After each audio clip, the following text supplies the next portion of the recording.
He okayed overtime for us and an APB to all precincts. Eyes blue, hair black, mustache. We certainly do know it's Sunday, Captain. We're on OT here ourselves, sir. That's right. Anything budges, you call us at the 14th. Trust me, Samuels is going to understand. I know this. This is a statute of limitations deadline. How'd you get to be a cop with a face like that? Plastic surgery. I'm angry. I'm angry. You're angry. There's a woman who's going to spend the rest of her life in a wheelchair. So we get this guy, okay?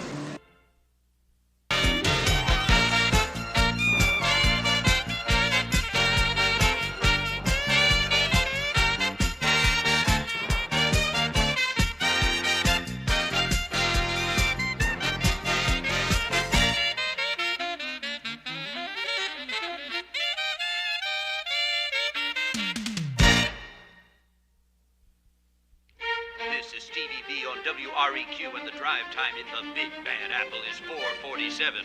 All you people heading out for the Lean and Long Island are doing a very nasty thing on the LIE, which is bumper-to-bumper speeds of 10 miles an hour or less from the BQE interchange all the way out to anywhere you want to go. If you're heading north,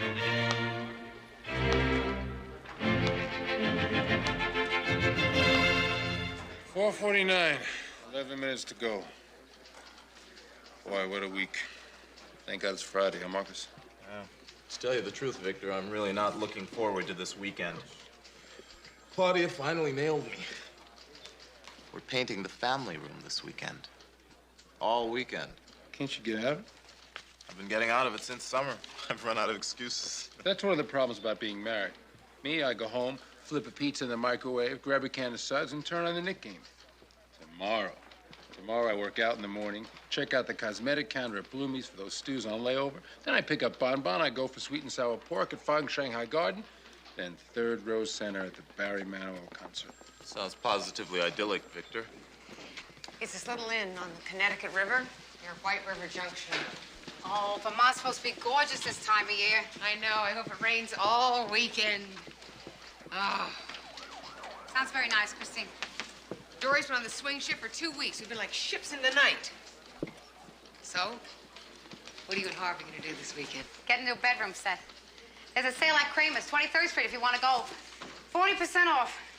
Oh, yeah? Yeah, after 15 years, we're getting a new bed. And a dresser. That's great. DD5s? Oh, not yet, sir. But first thing Tuesday morning. Wednesday? Wednesday morning. You know, the only one in this entire squad whose paperwork is up to date, Detective Petrie. Well, some people are disgustingly compulsive about their paperwork. The mark of a good detective is a neat file cabinet. Let me guess. Aristotle. Close. McGuire. Detective's Manual, 57 edition. Have a nice weekend. Same to you. Yes, Inspector. I understand, Inspector, but it seems to me... Well, we do have extremely heavy caseloads. Yeah, I realize that is no excuse, but... Yes, Inspector. Yes, I will see to it that it's taken care of.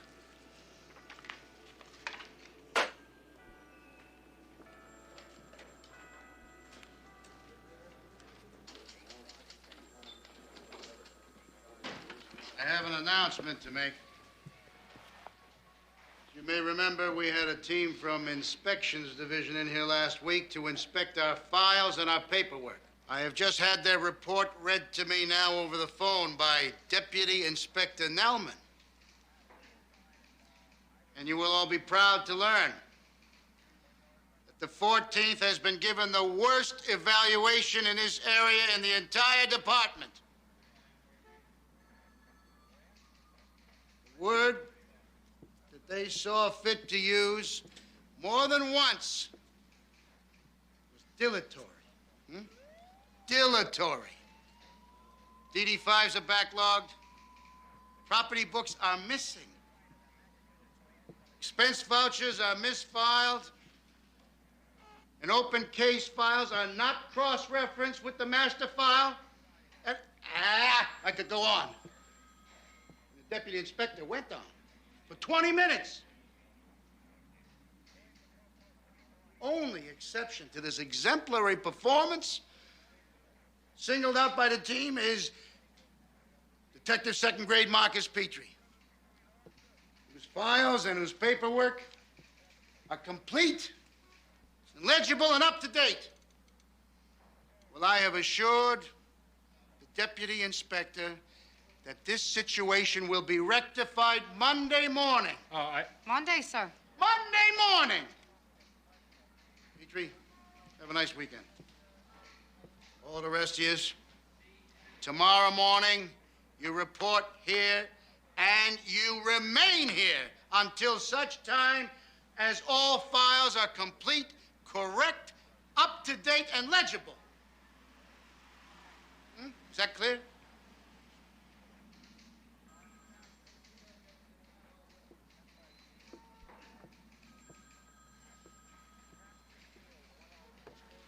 Lieutenant? I really don't mind coming in and lending a hand, sir. No, I don't want you here, Petrie. You set an example. You deserve to have the weekend off. Let there be a lesson to your fellow detectives. You'll do anything to get at a painting this weekend, won't you?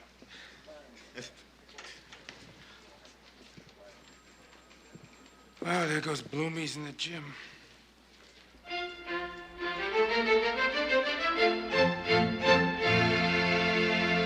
You sure you're gonna be out of there by 12?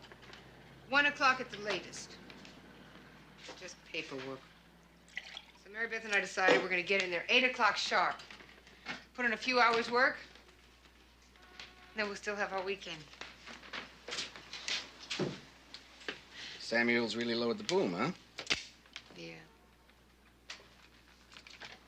Want a quickie? Yeah, you don't hurry through the finer things in life, Chris. We got all weekend and we never have to get out of bed. Yeah. My kind of weekend. Yeah, mine too. Melnick's waiting at Borough Hall. Okay, you lose.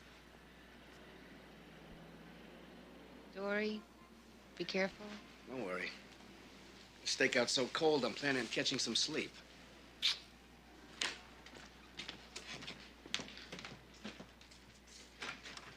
I'll see you, babe.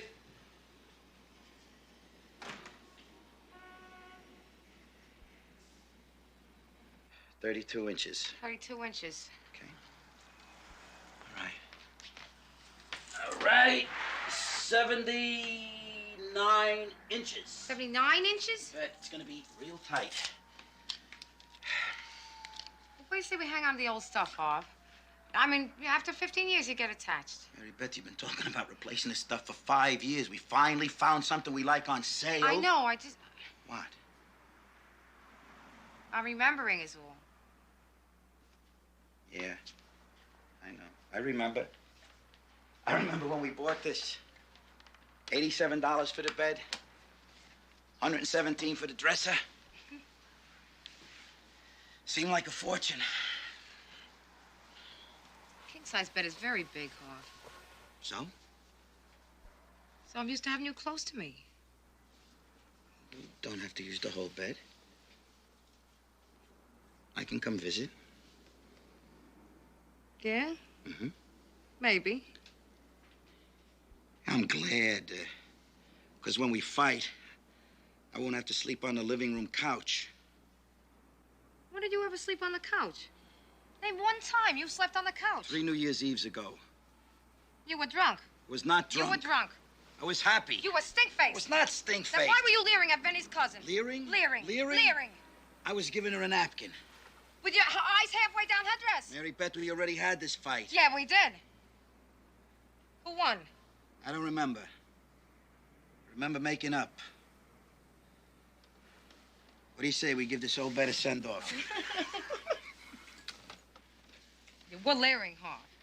Face it, Mary Beth, they were hard to miss. Done. Right? Next. Okay, August 11th, 1980. Would you stop? August 11th, 1981. Grand Theft Auto, case number 16394D. 16394D, August 11. Nothing. I mean, nothing. Wait a minute. 16394D, August 14. According to the case file, we interviewed witnesses on the 14th. But what is it, the 11th or the 14th? I mean, does it really matter? The guy's serving time. We call Attica and ask him. I bet he remembers. How's it going? It's going. Yeah, nice way to spend the Saturday, huh? We got work here, okay, Victor? Well, who doesn't? August 14, we were interviewing witnesses. All right, I'll change it here. Hey, where's this mugshot from? Hello?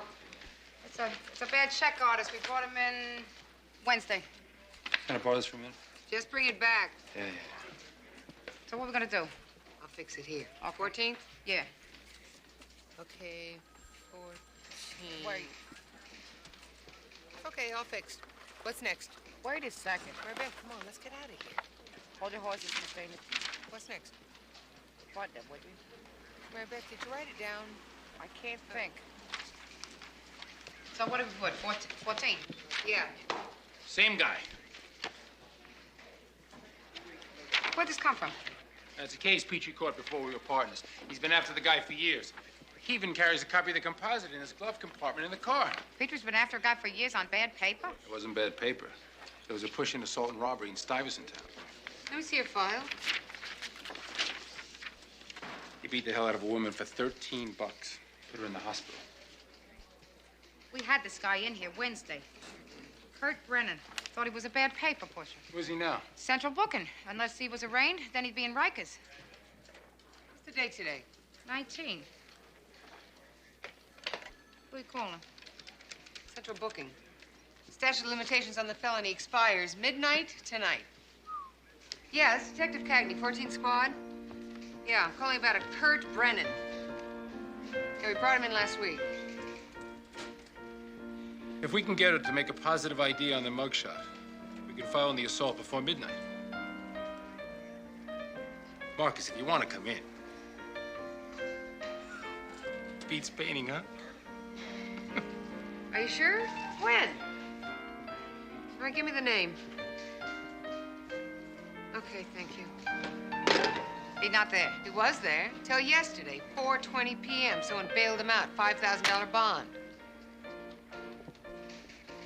She needed emergency surgery, and we couldn't talk to her for 48 hours. By then, her memory was pretty hazy. But we got the composite from her and 2 witnesses who saw it go down. Nice work, Victor. I'll never forget that woman. She was a teacher at City College. Bright, funny, full of life. Brennan walks on the assault charge at midnight. No, we can get him before then. You got that right. I thought you were going to Vermont with Dory. You don't want to get him? Guys, we have 14 hours and 37 minutes. Mary Beth, you want to trip over this guy next week and have nothing on him but bad paper? What about the files? So trust me, Samuels is going to understand. I know this. This is a statute of limitations deadline. We should call him. The call number he left for the weekend was South New Jersey area code. Roxanne? I didn't ask, Victor. Hey, we should be so lucky, guys, huh? If we need a warrant or backup, then we will call Samuel. You call him. I will call him. Mary Beth and I will go see the bail bondsman about Brennan's address. All right, I'll try and see if I can get a hold of the woman. We'll need her to make a positive ID. Aces. This thing with Roxanne's heating up. What do I care? What? Who are you calling? Harv, he's picking me up at noon. Mary Beth, we'll probably be back before noon.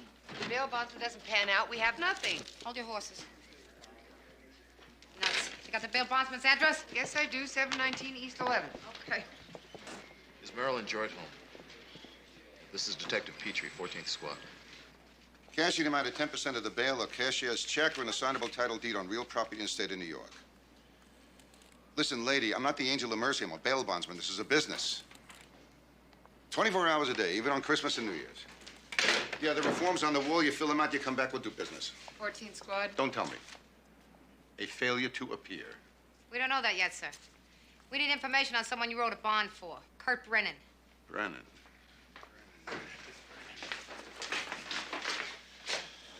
You want a discount a second on a nice apartment house in Brooklyn? I beg your pardon? Put up garbage for collateral, and I, out of the goodness of my heart, accept it. Brennan, here we go. Brennan Kurt. You got an address on him? Well, ain't gonna do you much good. It's a care of. A woman named Rochelle Zimmer posted bail, $500 cash. Can we have an address and phone number on her, sir? You know, I don't have to give you this information without a court order. I know, but if you don't, see, then we have to call the DA's office, and then the DA's office calls the legal bureau, and a judge has to fill out a subpoena, and then they serve you, and you end up having to give it to us anyway. So why don't you just save us and the city a lot of time, Joel? How'd you get to be a cop with a face like that? Plastic surgery. And a sense of humor. Work or home? Both, please. Thank you. Rochelle Zimmer, mind if we ask a couple questions? Give me a break, will you? Saturday's my busy day. Well, this is very important, Miss Zimmer. Kurt Brennan. He's wanted on a felony assault. What makes you think I know him? Because you signed the bail application. So I got a soft heart. I don't know where he is. Rochelle. So how much do you charge for a manicure?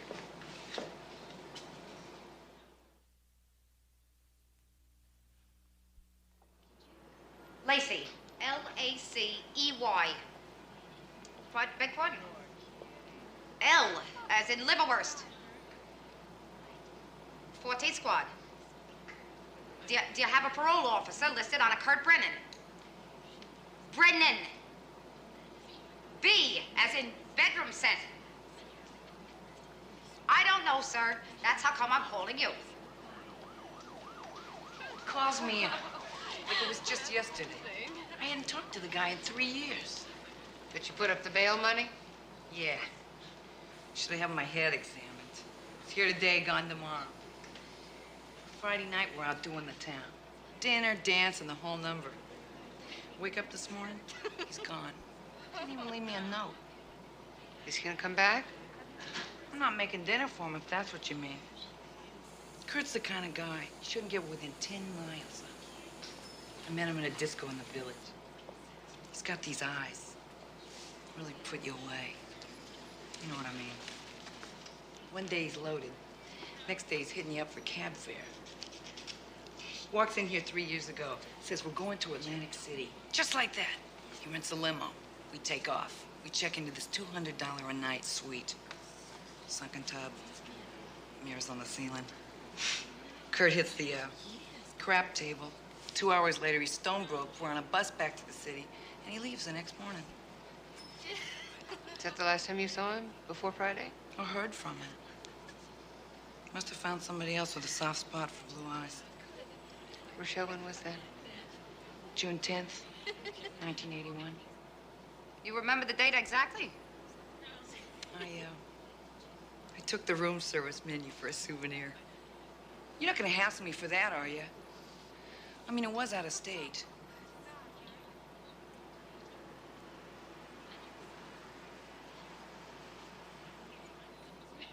The statute of limitations on a misdemeanor is 2 years.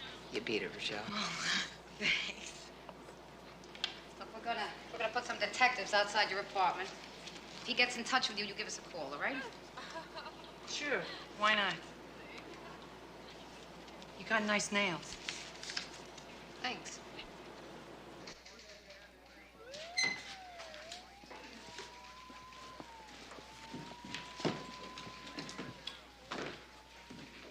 Hi.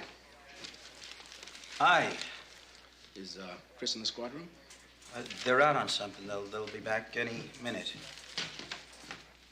Yeah, a little early. You mind if I sit down? Suit yourself.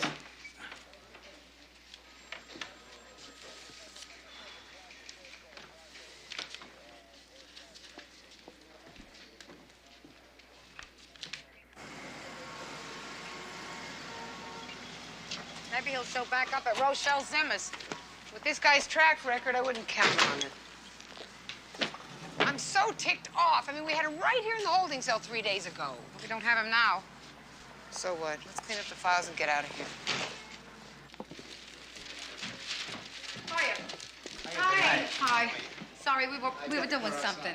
Dory, it's just gonna be a few more minutes. We have to finish the files, okay? You wait for me? Excuse me.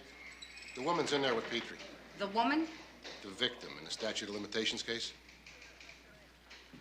Be right back. Yeah, excuse us just a sec. Hiya, Harp. Hi, Chris. What are we gonna tell her? We don't got the guy. So we get what we can from her. She's probably blocked the whole thing out anyway. It's been 5 years.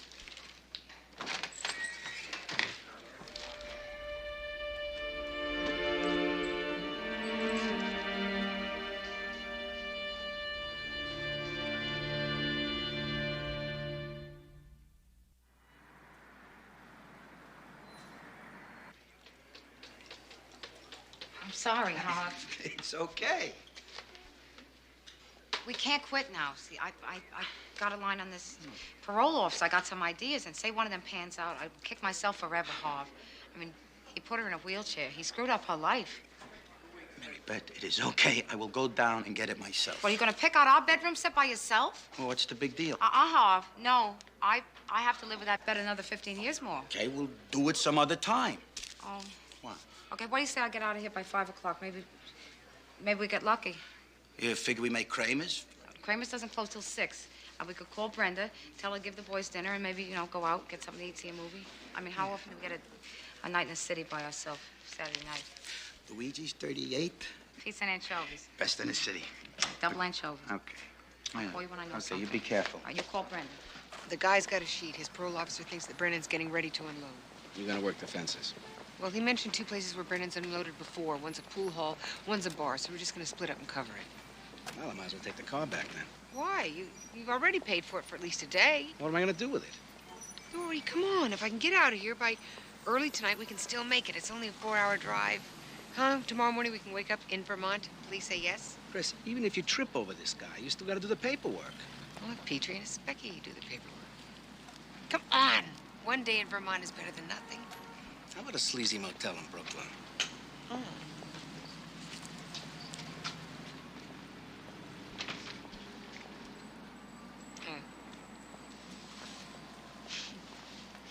I gotta go.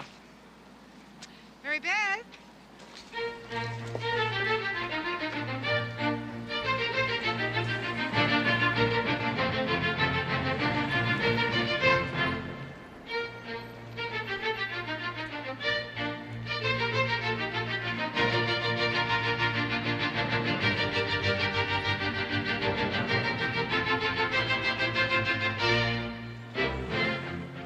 I spiked 3 balls. This is a stakeout, Victor. Yeah, but we're supposed to blend in. Hey, I start out slow. 9 ball. Down on the 3 and the 9. You want a cup of coffee? No. Thanks anyway. Planning something for the weekend? There's a furniture sale downtown. Oh, yeah? How about you? Vermont. Vermont. Heard it's real nice this time of year. Yeah, it is.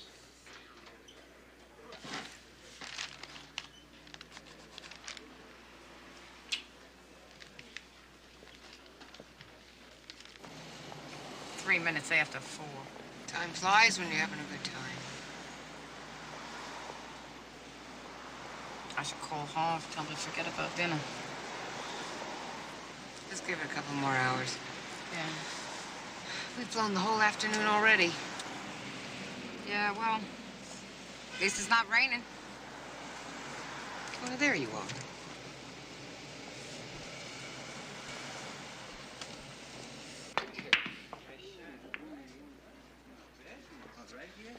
You just bought the ranch, Marcus.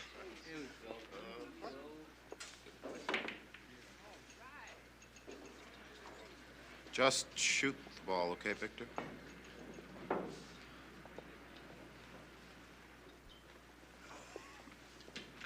Ace in the corner.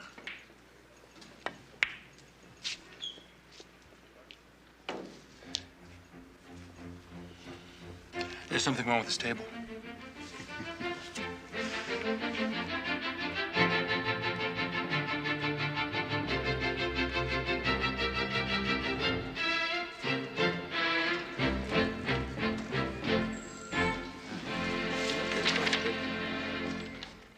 May I help you? I'm here for Detective Specky. You must be Bonbon, right? Yeah, Bonbon the Chocolat. Yeah. Pleased to meet you. Victor's spoken of me? Incessantly. Oh, Yeah, the chocolate, is that French or what? no, stage. I'm an exotic dancer on Canal Street. Oh, that's very, interesting. Yeah, well, we have a date tonight at 6, and he said we should meet here at 6. Yeah, well, he's on an assignment right now. Well, we have an 8 o'clock curtain for Barry. Well, when he calls in, I'll tell him you're waiting. Oh, well, that's very kind of you, Sergeant. Coleman. Sergeant Coleman. Why don't you, have a seat? Oh.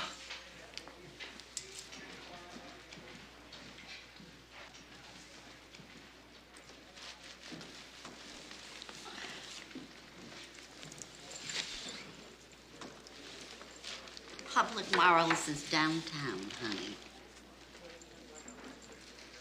I beg your pardon?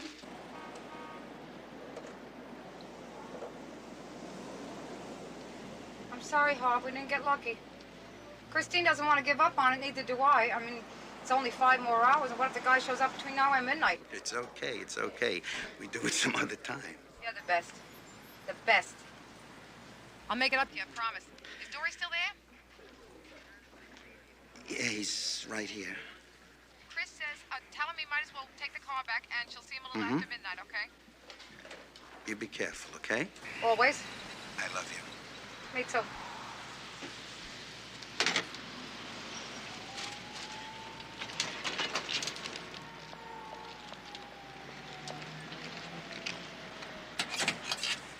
Still couldn't reach Samuel's. The men are okay. Tune on white. They didn't have prosciutto. You couldn't at least get a tune on rye? You don't want to eat it, I'll eat it. What a lousy way to spend a Saturday night. We've had words. Name one. February 19, 1983. We was taking out the United Nations mission to the Republic of Zamir. We were eating pretzels. He was inside eating caviar. Okay. Him we got. Eventually. You owe me 1 weekend in Vermont, Buster. Well, this is nothing. I've been on stakeouts 48 hours straight. Anyway, you ought to be used to it by now. You never get used to it. Yeah. My ex-wife used to say that, too. I didn't know you were married. Oh, yeah. 12 years. Got divorced in '79. Kids? 2. 10 and 14. I see them a couple of weekends a month. How long have you been married? Growing on 16. That's terrific. You two are real tight, aren't you? I envy you. What's that supposed to mean? Just what it says. Divorce rate sky high for cops, you know. Look, Harvey, I know you got some feelings about what happened. I'm sorry about that. I got myself messed up, but that's history. I'd like us to get along. Why? Well, our women work together.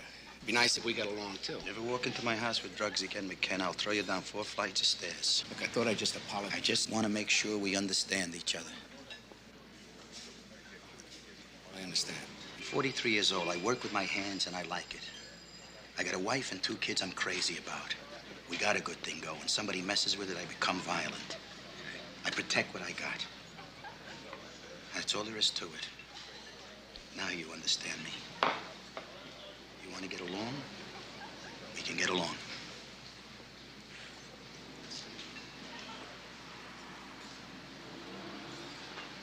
Okay. Right on that one.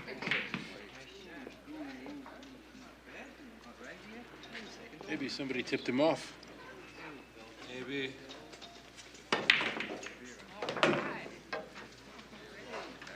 That's a 9-ball, Victor. I know. How much does that make? $28. You want to quit? Rack 'em up.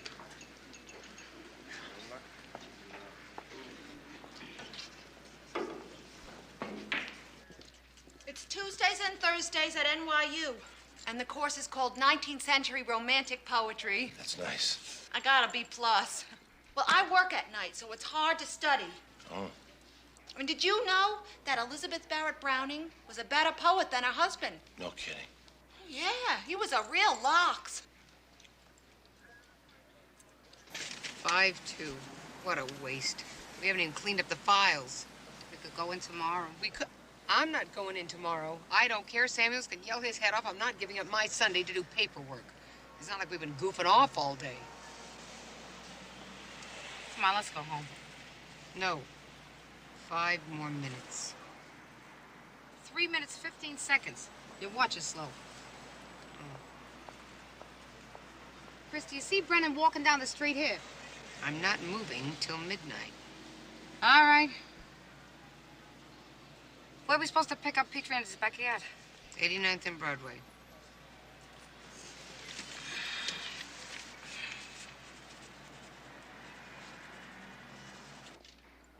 And on Mondays and Wednesdays, I take a poetry writing course.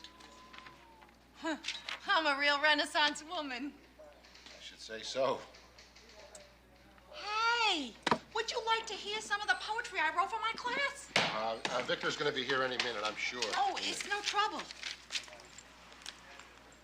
This one is called Bryant Park at Dusk. Pigeon droppings flake the bum-congested benches of this island oasis amidst the cacophony of raucous taxi horns and the egregious rumbling of crosstown buses belching their carbon monoxide fumes in the penetrating dusk. What tragedies ensue in the radioactive half-life of Manhattan's gathering dusk? Let me count them. Bonbon, Victor! I can explain. Yeah, please do. Excuse me, you guys must have something to do. Oh, no, don't be silly, Victor. We don't. Introduce us. Detective Christine Cagney, Mary Beth Lacey, and this is my partner, Marcus Petrie. Bonbon la chocolat. How you doing, Miss La Chocolat? I've heard so much. Hi. Hi. Well, if you'll excuse us, we have to chalk out. I was on a stakeout. We were all undercover, and I couldn't use the phone in place. Mary... Excuse me. Listen, I'll make it up to you. We can spend all day tomorrow together. How old's the blonde?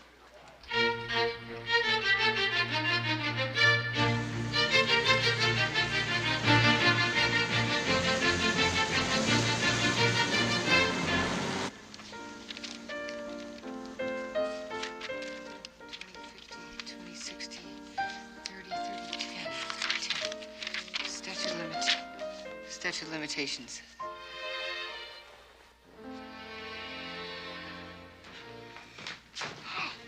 What are you doing? Listen to this. Come here. Criminal Procedure Law, Article 30, Section 10. In calculating the time limitation applicable to commencement of a criminal action, the following periods shall not be included. A, any period following the commission of the offense during which the defendant was continuously outside the state. It is 3:30 in the morning, honey. Now come back to bed. You don't understand. The room service menu. What? Rochelle Zimmer can testify that Brennan was in Atlantic City for a 24-hour period on a specific date in 1981. You know what that means?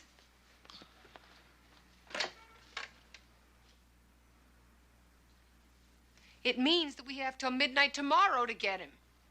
Tomorrow? Wait a second. I thought tomorrow we were going to spend together. Well, but Dory, we get another shot at him. Christine, it's the middle of the night. Who are you calling? Mary Beth. Hi, Harvey. It's Christine. Listen, can I talk to Mary Beth? Yes, Harvey. I do know that it's late. Would you mind just waking her up and putting her on the phone? Thank you. Mary Beth, guess what?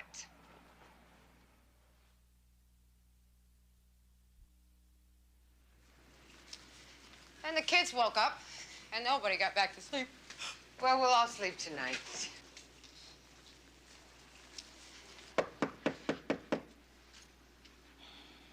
Who is it? Detectives Cagney and Lacey.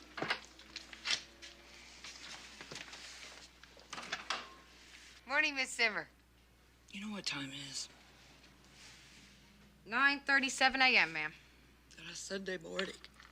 Ma'am, can we come in? Look, if it's about Kurt, he hasn't shown and he hasn't called. Well, this won't take a minute. I got somebody here in some one-room apartment. We could get a warrant. All right. Thank you. I'd introduce you, but I can't remember his name. So we got a description and a couple of known hangouts. There's transient hotels, SROs, restaurants, the subway. He's got to be here somewhere, doesn't he? 8 million people in the city of New York. We need one guide.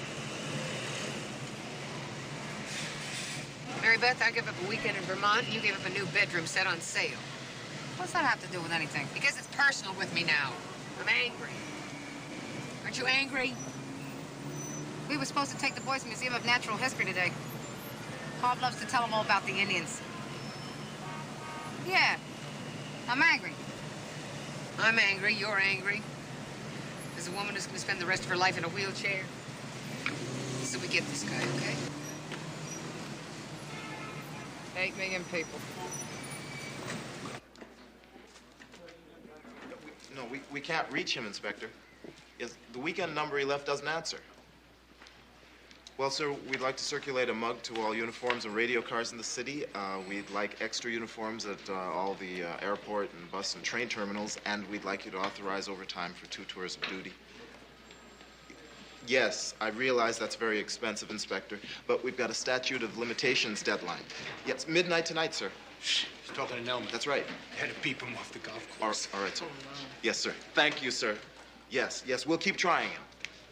All right, he okayed overtime for us and an APB to all precincts. Great. Let's hit the phones. Victor and I will take Staten Island and Manhattan. Okay, Mary Beth and I'll do Brooklyn and Queens. Whoever finishes first gets the Bronx. Done.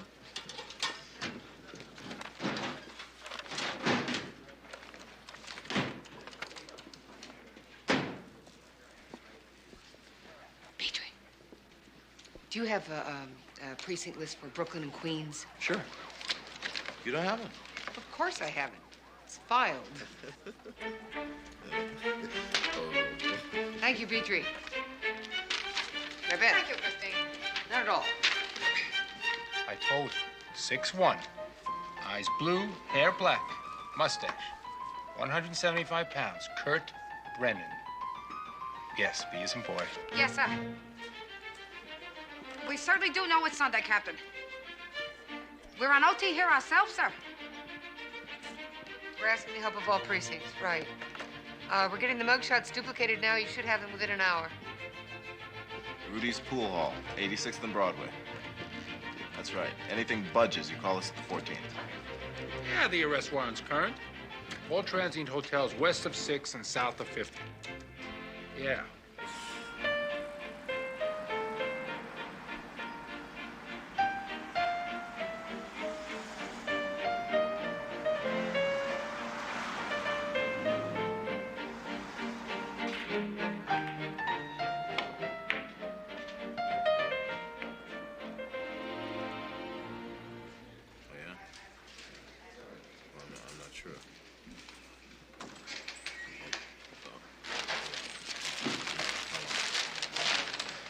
Alcohol?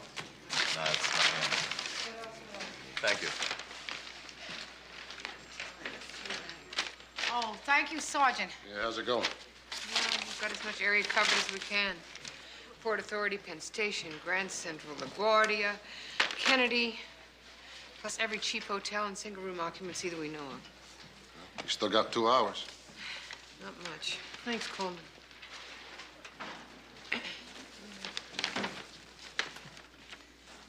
I'm really beginning to hate tuna fish. Well, it's kind of hard to get prosciutto on pumpernickel around here on Sunday. Detective Lacey, 14th. Say again. Where? All right, you stay put. We'll be right there. Yeah. What? Desk work in a flop house near Union Square. ID. The picture, the uniforms are already there. Great, let's go. Petrie! Inspector, we got a bite! Right behind you.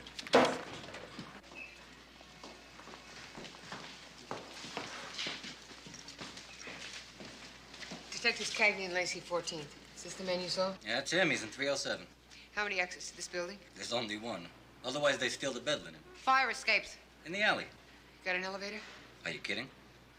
You make sure he doesn't touch the phone. Fire escape to the alley. We're on it.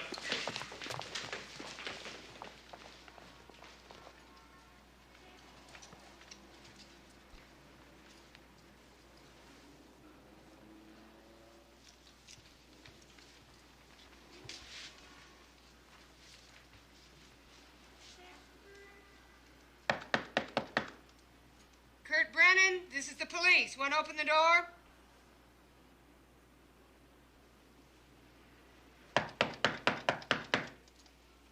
We have a warrant for your arrest. If you do not open the door, you'll be adding resisting arrest to the charges.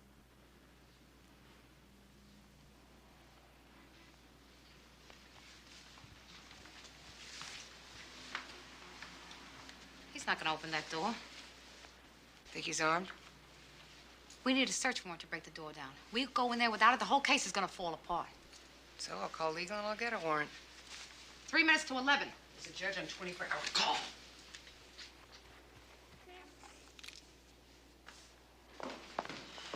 We got the alley covered. He's in 307. I'm calling for a search warrant. Very best upstairs.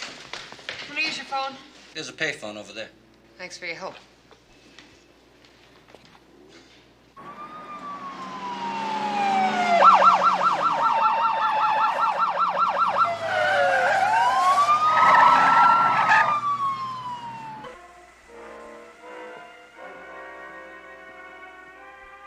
This is ridiculous. How long does it take to get a warrant over here? Told me the good judge lives in Scarsdale. We got 10 minutes, Mary Beth. 10 lousy minutes before this statute tolls. Now, see, we should have called and gotten the warrant before we left. I just know it. Wouldn't have written a warrant without a detective there, Christine. I know he's up there. I just know he's up there. Hey, mister! Hey, what type of heat you got in this building? Radiators. No gas appliances. Mary Beth. Some of the rooms have gas stoves. 307. Yeah, there's a stove in there. Thank you. Thank you. Christine, come on. What? I got it. I can't remember the number. If an officer has reason to believe there's a life-threatening situation, he may enter the premises without a warrant. Mary Beth, you're brilliant. No, diligent. I've been studying for sergeant. You got the warrant? Victor, you smell gas come from that room? Gas. Yeah, gas. There's an odor of gas in this hallway, isn't there? I smell gas. You smell gas, don't you, Victor? Oh, yeah, come to think of it, yeah. I do smell gas in this hallway. Hey, guys, you smell gas here? 1157. 1, 2, 3, 4. Okay, let's do it.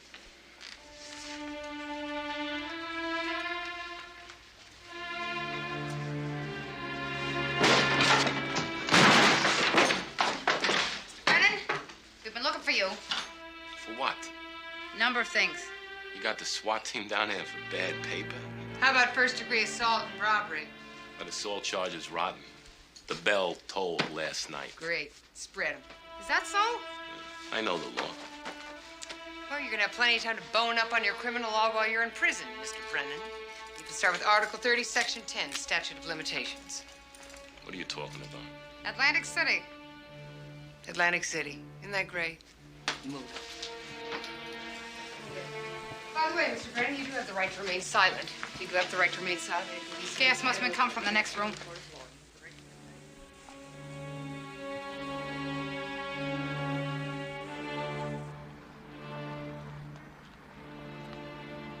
Come on, Mary Beth, what's he gonna say? It was a terrific call. He's gonna want to know why we didn't call him Saturday. As soon as we matched the mugshot to the composite. We did call him Saturday. We called him all weekend. He just didn't answer. Hey, wait till he sees that overtime report. It's gonna hit the ceiling. Nellman okayed it. He doesn't like Nellman. So he yells. Yeah, yells. And he says we gotta come in here next weekend and do the files. No, next weekend I am going to Vermont with Dory come hell or high water. Morning, sir. Morning. Morning, Lieutenant. Morning. Guess we ought to get it over with, huh? Maybe we should mention how many times we try to call him, huh? What was it, 20 at least, right? 20? Easy. Good.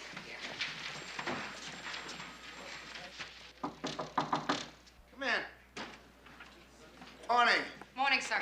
So did you have a nice weekend, Lieutenant? Oh, yes, I did, Kay. Oh, excellent, excellent. How was yours? Well, Lieutenant, You know, we were cleaning up those files, sir, and we came across a mugshot. Turned out to be the exact same mugshot as... The thing is, sir, we didn't get the files done. You didn't do the files, but I specifically asked that the file should be in order by today. Well, you see, there was a statute of limitations deadline on an assault. An assault? What assault? 5 years ago. It was Petrie's, but then Christina and I had this bad paper case last week. Turned out to be the same guy. It was so weird. I mean, as Becky saw the mugshots on our desk and we ID'd the composite, thought we had the guy because he was supposed to be up at Rikers, but someone had bailed him out. So we staked out a couple fences and we waited there till midnight, but nothing. So we went to bed, and then Christine remembered about Atlantic City. Atlantic City? Rochelle, Zimmer, sir. She posted bail. She said that she was there with him in 1981. Mm-hmm. In Atlantic City. Atlantic City. And then Christine figured out that we had a 24-hour extension. Article 30, Section 10, statute of limitations. Right. Lieutenant. All this happened Saturday? And Sunday, sir. All day Sunday. We tried to call, but the phone didn't answer. The phone? Oh, yeah, listen, you write all this up in a DD-5 and I'll look at it later, okay? Yes, sir. Hey, listen. I want to see all those files in order by next weekend, come hell or high water.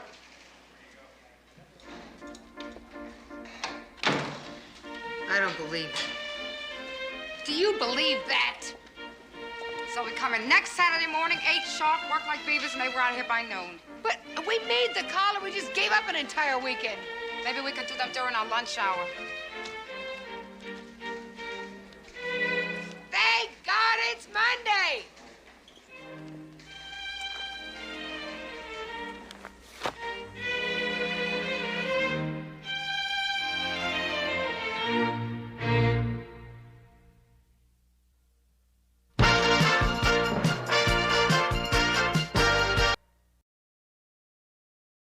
I gave a lot of thanks for this, baby. To have both of you now, this baby's a gift. My partners are going from bad to worse, and your baby's just lying there. I know the difference between a false contraction and a real one. I don't want to leave you alone. I'm not gonna be alone. Anything you need? A ride to the hospital. You're gonna be terrific. Grace under pressure. Are you doing hee-hees already? Nurse, we have a pregnant woman here. They're almost there. Come on, give the kid some air. Give the kid some air. I'm gonna be an aunt.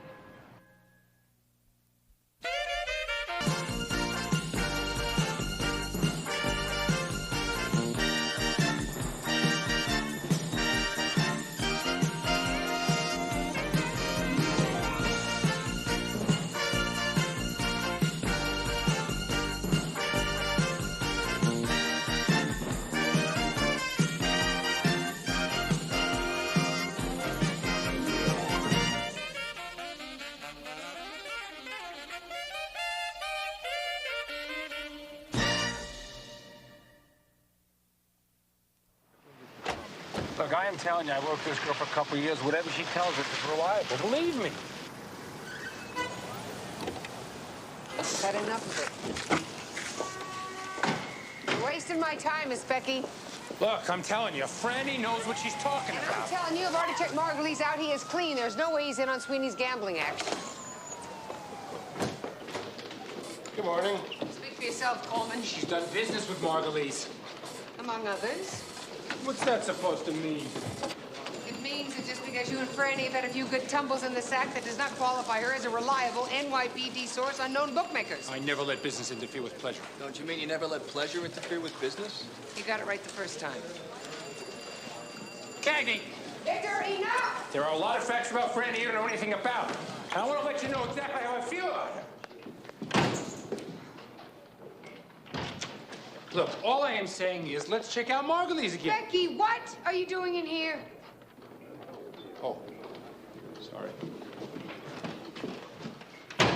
Cagney, please. When you decide on it, just that round ready. Okay, thanks. 1 week with this Becky, Mary Beth. I understand why people go over the edge. His girlfriend didn't come through, right? I didn't say that. So we got lucky. Now all we have to do is get a warrant to have a tap it on Margulies' phone, as Becky's not stopped gloating about it yet. You're the ski expert here. Is this gonna keep Harv Jr. warm enough? Well, it's nothing I'd wear, but it's fine. Mary Beth, are you listening to me? I'm gonna be stuck with him until Petrie comes back from his vacation. My partners are going from bad to worse, and your baby's just lying there. Don't you think it's time for her to come out and face the music? 3 more weeks, Christine. With the boys, didn't you deliver early? Yeah, a couple days, so. So maybe it's closer than you think. It couldn't be just 2 more weeks. Enough, Christine. On the other hand, 3 weeks. I'm sure we'll be here before we know it. I'll tell you, I never felt better in my life. I got my second wind. Of course, this semester break for the boys helps. With Harv Jr. on Hunter Mountain and Michael going off to Washington, D.C. with his grandmother, Harv Sr. and I are going to have a little 72-hour honeymoon. Mom, look, Mom, isn't this rad? Oh, that's a good-looking jacket, Harvey. Great color. How much? No. Your school parka will be just fine. It's very rare, too. This little ski outing happen to include boys and girls by any chance? Yeah. Good luck. What do you mean by that? Coming of age, Mary Beth. You have a growing boy on your hands who's probably chomping at the bit to sow some wild oats. As soon as he gets rid of old Mom and Dad. Mom, look at these racers. You're renting.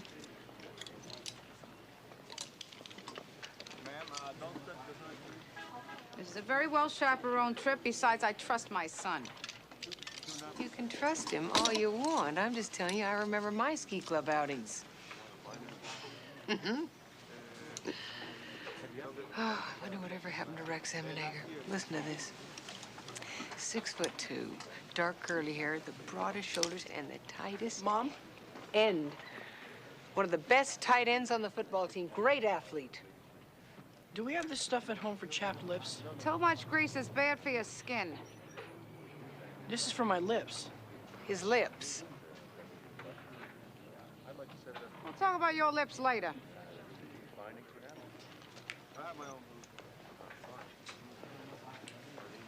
I'm telling you, you can't keep a kid under wraps, Mary Beth. You gotta let go sometime. Charlie was very smart that way with me. Gave me free rein early. And look how I turned out. Harvey! Let's go.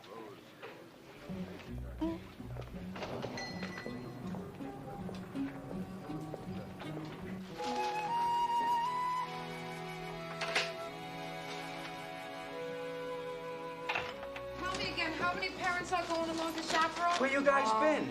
Hi, honey. Shopping for Harv Jr.'s ski trip. Hey, come on, Mary Beth. You heard what the doctor said about taking it easy. You want the kid Harvey? jumping the gun before you're ready? Let me have I'm this. fine. Harv. How many? Mom, I got home. Go ahead, ask. What? How'd my lunch with Jake Garibaldi go? Okay, how'd your lunch with Jake Garibaldi go? Great, Mary Beth. Just great. I get that feeling. Oh. Guess who he thinks would be the perfect contractor for the Saratoga Springs job? Oh, Harv. Oh, that's wonderful. Wonderful. Now, he wants me to go up the day after tomorrow to make the bid. You see, that's what worries me. I mean, taking off and the kids and Muriel out of town, you being alone so far along. Honey, it's one day. We're talking about one day.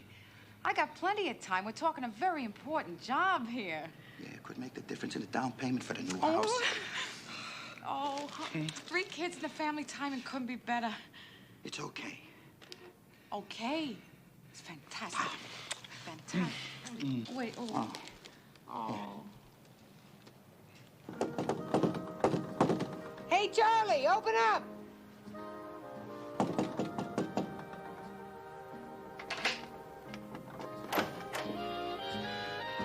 Hey, Charlie!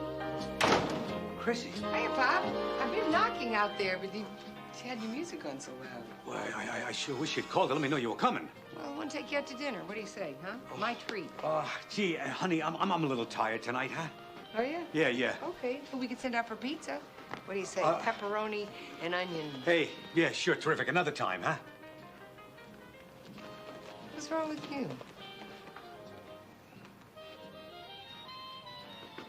You boozing again, Pop?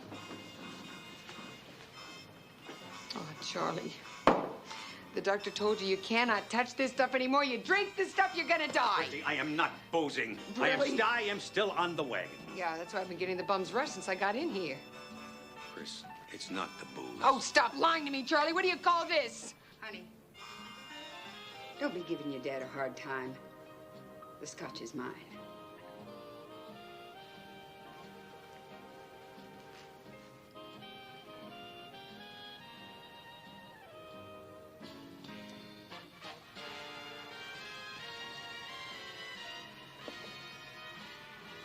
Didn't know you had company, Pop.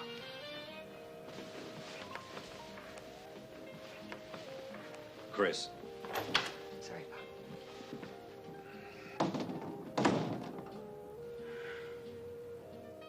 Oh, boy.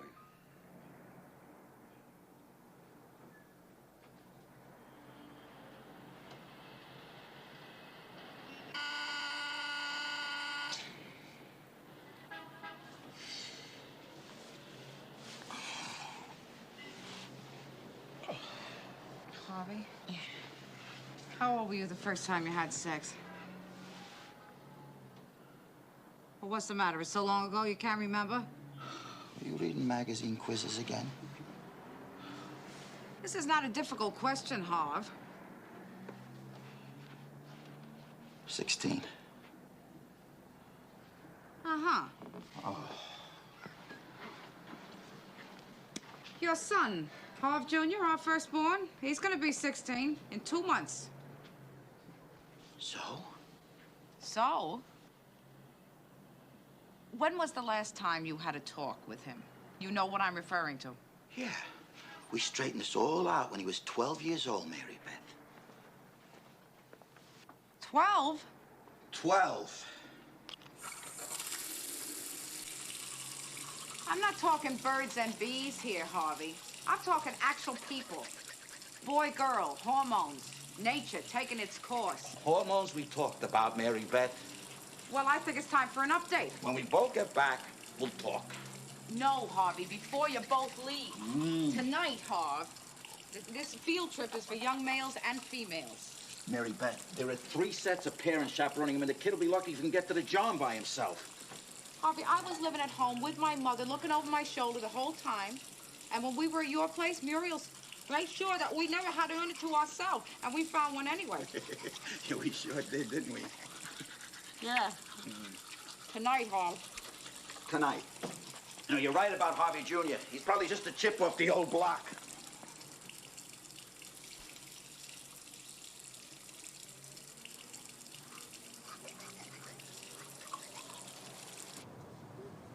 What I need to know, Sergeant Cagney, is why should I take the word of your reliable, confidential informer that Mr. Margulies is indeed in business with Mr. Sweeney? Your Honor, this lady has helped the department a great deal in the past. And what's the lady's name? The source prefers to remain anonymous, Your Honor, but if I could remind you again about the cheese box terminal attached to Mr. Margulies' telephone. It's a free country. It's not against the law to reroute calls from one address to another. That's right, Judge. But this guy's got a yellow sheet with a history of bookmaking arrests. For 6 years, Mr. Margulies has had a clean record. You can't nail the man for past mistakes. Forget old history, Your Honor.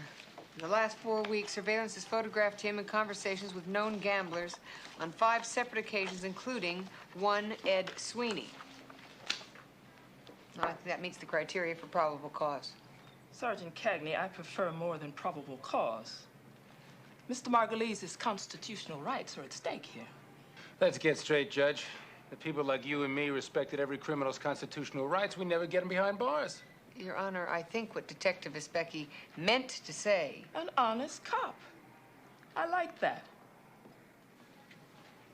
Your Honor... In this particular case, probable cause would be sufficient. All right.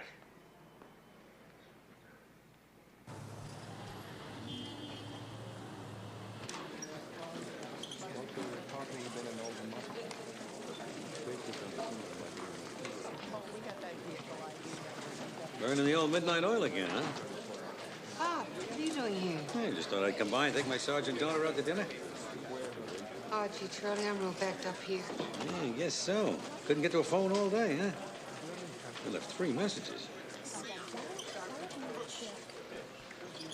I guess it can wait.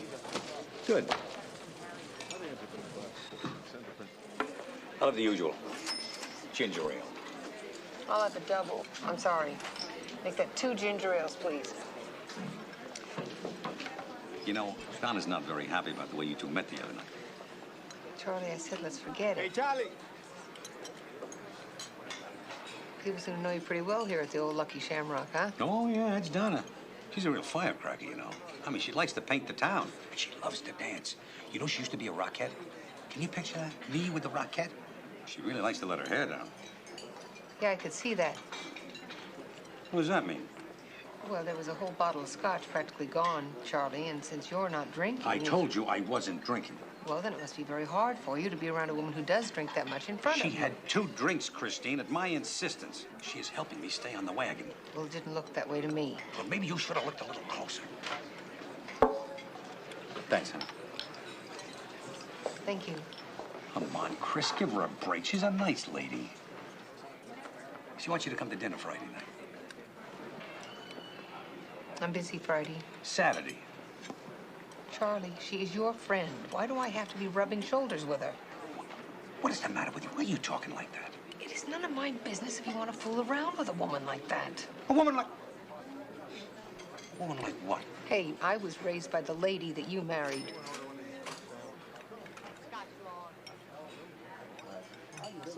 Chris, your mother was a wonderful, wonderful woman. She just forgot how to have fun, that's all. She started taking everything so seriously. And you're a lot like her in that respect.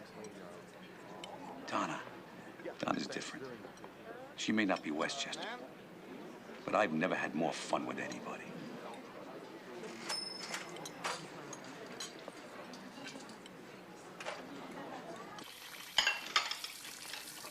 What you reading, babe? This doctor, he says the couples planning families can determine whether it's a boy or a girl depending on their diet. Diet? Yeah, quote, for couples preferring girls, the husband is advised to consume large amounts of coffee for several weeks prior to coitus to raise the acidity level of the sperm cells, unquote.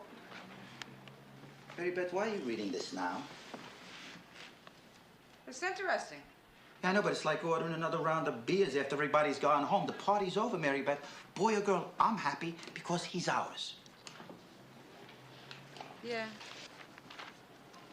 No, as long as our baby's healthy. Oh, all right. I understand now. Hmm? Yeah, I remember this happened a couple of weeks before both the boys were born. What happened? Well, you get a little nervous, honey. I wouldn't say I was nervous.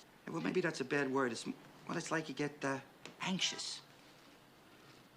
I wouldn't say I was anxious either. Well, what do you call it, Mary Beth? It's like you get, I don't know, what is it? It's like you get hopped up. Yeah. It's like a little bird working overtime, you know, trying to build her nest before the winter comes. Oh. That's nice, huh? Yeah. Well, maybe something like that. I'm getting ready for change and newness, and I gave a lot of thanks for this, baby. You and me both, sweetheart. Sometimes it seems like a dream. I mean, being a father again at my age, starting all over like when we first got married, before the hard times. I mean, nothing could stop us then. Last year when you got sick and I thought I lost you, I mean, to have both of you now, this baby's a gift, Mary Beth, a gift. Ooh. What is it? What's wrong? What is it? Nothing. No, nothing. It's just, it's a false contraction, that's all. Well, how do you know that? Maybe it's a warning. I mean, maybe something's gonna happen in a couple of hours. I'm calling Saratoga Springs. Oh, don't be silly. It's a false contraction. I know the difference between a false contraction and a real one. No offense, Mary Beth, but it's been 11 years. You're out of practice. I'm calling Jake and I'm canceling tomorrow. Harvey Lacey, you talk about me getting all hopped up. You're the one who's hopping off the deep end here. I don't want to leave you alone. I'm not gonna be alone. Christine is a phone call away. And if this baby gets all nervous and anxious and decides to come early, I'll just tell him he has to wait till his daddy gets home. Nothing's going wrong. I won't let it. You drive me crazy. Yes, I know.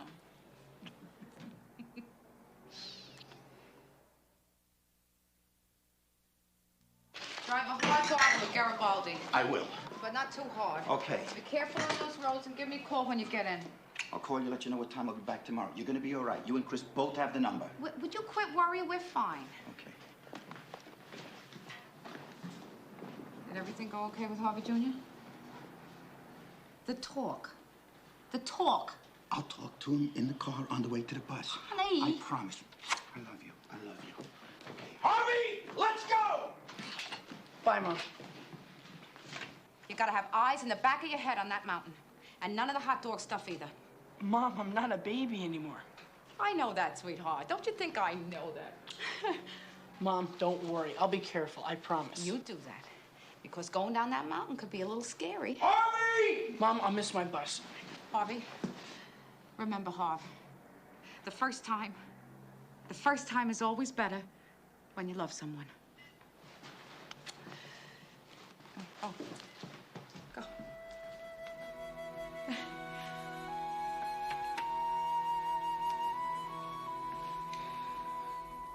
I'm telling you, I can't afford any more action on the Knicks. I'm holding the line at 3. Hey, I told this guy that I could get him some action on his 50 grand. Look, I got 500 grand covered. If I go any more, I'll have to lay off. Oh, come on, you can go another 50. How about going both ways? Well, hey, if you want to go both ways, that's something else. I'm only in this for the juice. All right, it's a deal. 25 each way. Done. Margulies is certainly doing his best to keep Ma Bell in business. By the way he's talking, he's gonna put himself right out of business. I'm gonna have these tapes transferred by this afternoon. You want me to pick you up some coffee before I head back? I got coffee running out my ears. Okay. Something to nibble on, maybe. How about a pair of knuckles? You're tough. You're predictable. Come on, Cagney. Don't you ever dream about how it would be between us?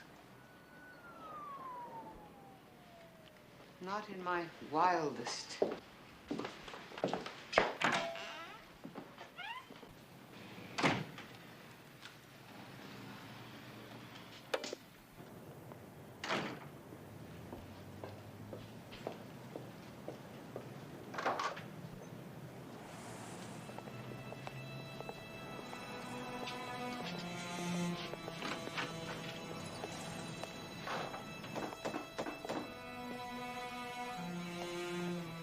Stay away, huh, Cagney?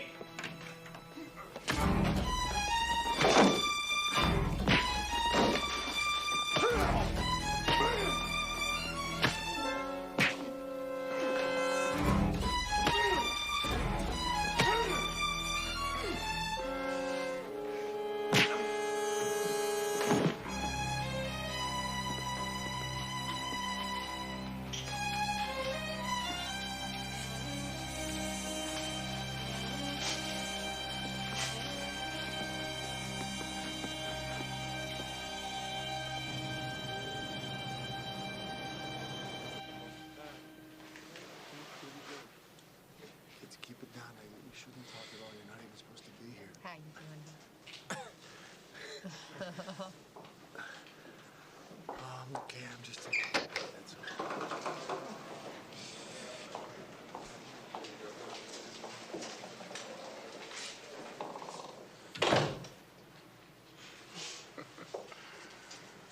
You'll do anything to get a day off, won't you, Specky?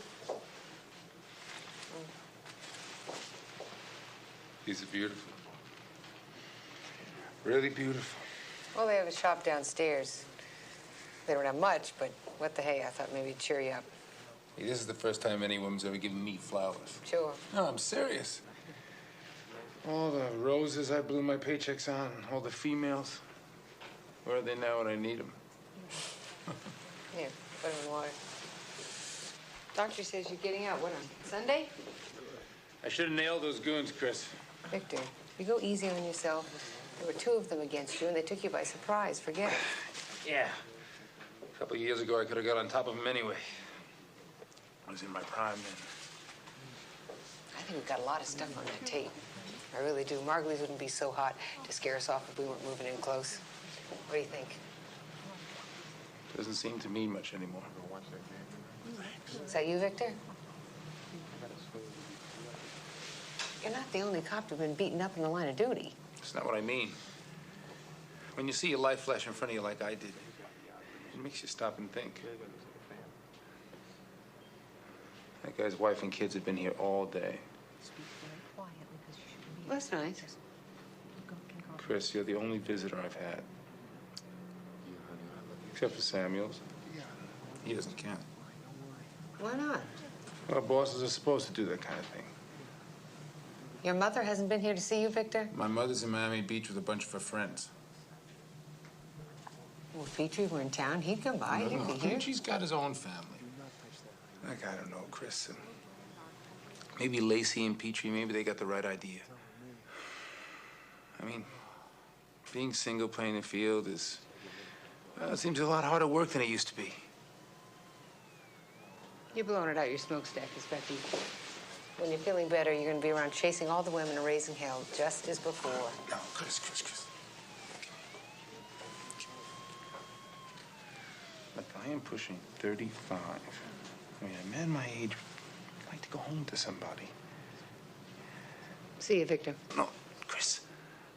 I mean a little girl waiting to see her daddy. Don't you think about stuff like that? No.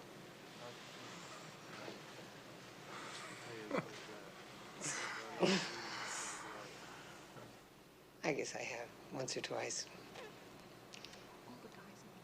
It goes away. Listen, I'm gonna let you get some rest. I'll see you later. Cagney. Thanks for stopping by. I was in the neighborhood. Cagney back from the hospital yet? Not yet. Look at his charmer, Lieutenant. His MO says he used to muscle for Sweeney.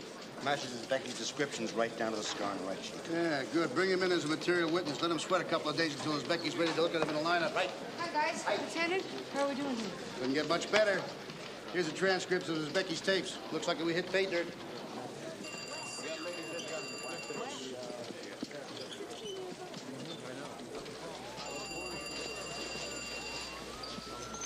Yeah.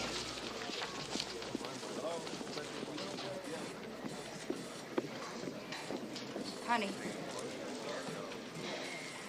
where can we talk? Private.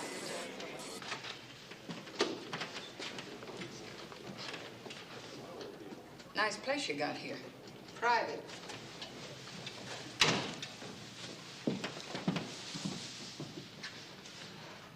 Look, honey, neither one of us is the kind of female who likes to beat around the bush.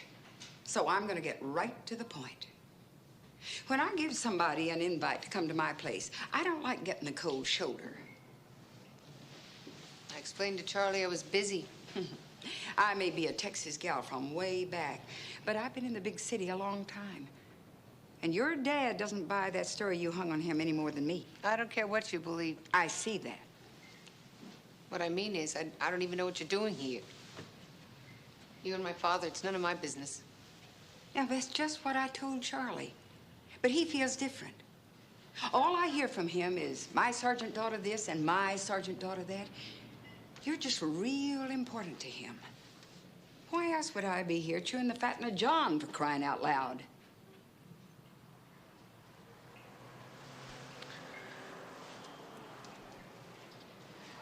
Charlie says you're a dancer? Well, yeah. Yeah, sure. Well, I was a dancer. That's before the old legs started to slow down. Then the rest of the body decided to go south. That didn't help. So lately, I've been filling in a couple of days as barmaid down at the Lucky Shamrock on 39th. You know the place? I've been there. Cute place. Look, if you and Charlie want to see each other. Look, honey, what do you think we've been doing the last 3 months? 3 months? Let me tell you something. Your dad is a great guy, and there's not many of them left. I expect him and me are going to keep seeing each other for quite a while. What I'm saying is, I'm going to be around. If you want to get to know me better, that's up to you.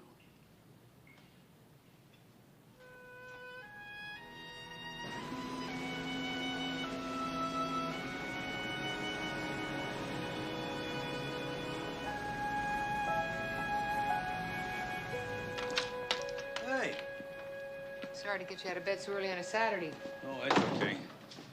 Just takes a little longer for these old bones to wake up, longer than it used to. How's the coffee? Donna came by to see me. No? She tells me the two of you have been together for 3 months now. 2. 3. 2.5. That's a long time, Charlie. And this is the first I hear about it. Hey, hold it. You've been very busy, Christine. Oh, You that haven't is had much such time. a pile of crap. Don't Come you on. talk to me Well, like don't that. play games with me, Charlie. I'm not a little girl anymore. Look, there's somebody that's important to you in your life, somebody that you care about. Well, I want to know. I thought we were family, you and me. We are family.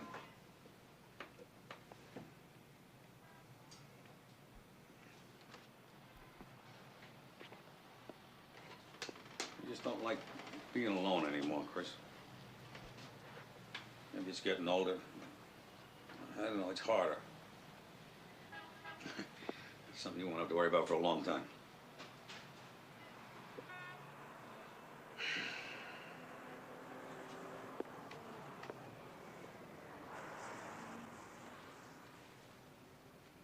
She's okay, Pop. Yeah? Yeah. She thinks you're terrific. And I think you're terrific, Chrissy. I love you too, Daddy. I just don't want you to hide anything from me. I don't want you to shut me out, please. Okay, you got your camera? Right here. And you got your warm jacket? I'm wearing it. Right. Now, listen, hey, remember your manners. You're gonna be in the nation's capital. All right, Grandma's waiting. Give her this for me. Okay, I love you. Love you too. Bye.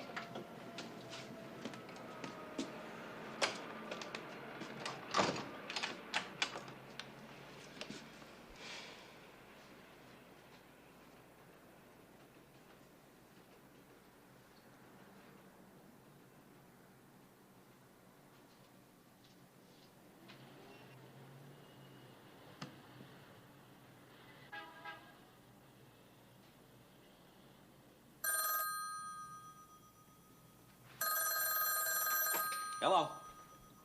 Yeah, just a minute. Hey, Chris, it's Mary Beth.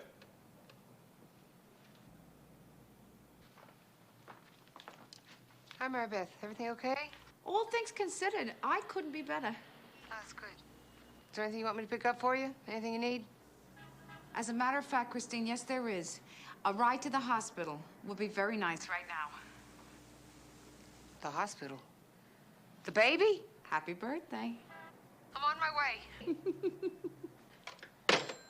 Pop, I'm gonna be an aunt. Happy birthday.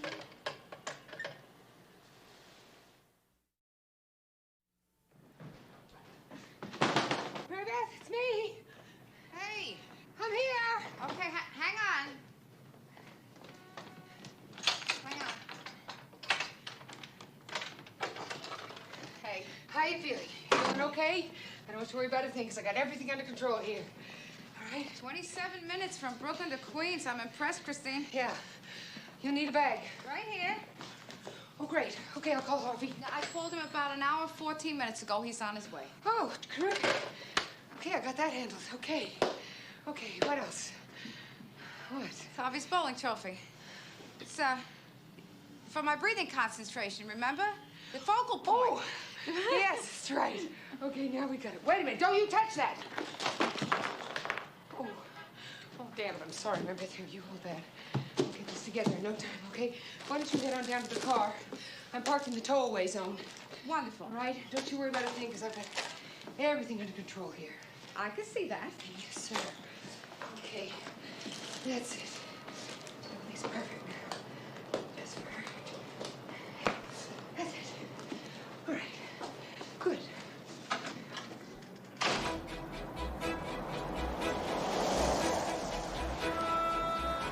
Where is the seatbelt?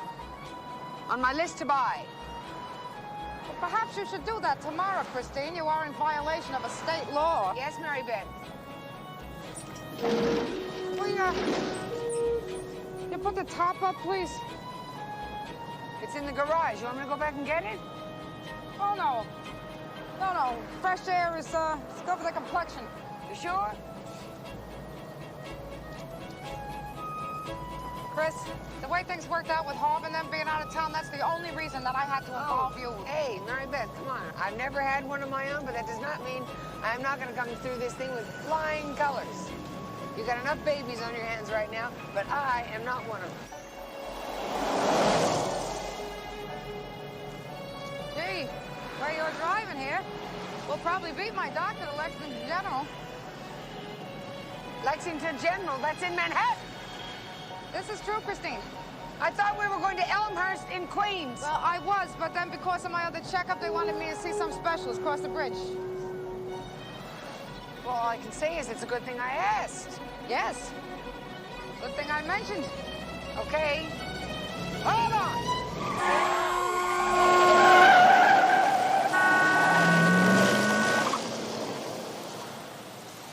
Okay? Okay. Good girl. How you doing? Oh, I'm doing great, Mary Beth. Of course you are. There's not a question in my mind about that. You're going to be terrific. Grace under pressure. Oh, gee. Liz. What's the matter? Is there another contraction? No. I'm freezing. Oh. I thought you were having trouble with your contractions. No. They're very normal. Okay. Normal and getting closer.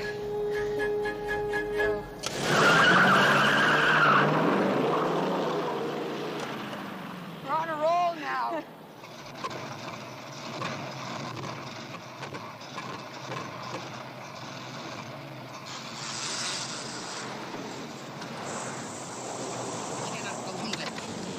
What is it? What's the matter with it? It's probably just flooded. This here baby has never let me down. It's a great car. All right, do something. It sounds like I don't believe it. I knew I should have sold this cake. Just relax, Christine, all right? I'm fine. Are you fine? I'm fine. That's fine. I'll be right back. Give me a break, all right? What is it? I don't know. I think it's the transmission again. Well, that's okay. Hey, we got an hour still. I think the track is about 4 minutes apart. We got at least an hour. An hour? Well, maybe two. Listen, I'm going to call a tow truck, all right? There are hundreds of them around this time of morning with the commuter traffic. You know they love to make a buck. Yeah, there's probably going to be one along here before you get back. Yeah. Okay, so your horn works, all right? Try your light. Keep it moving! Be right back. Yeah.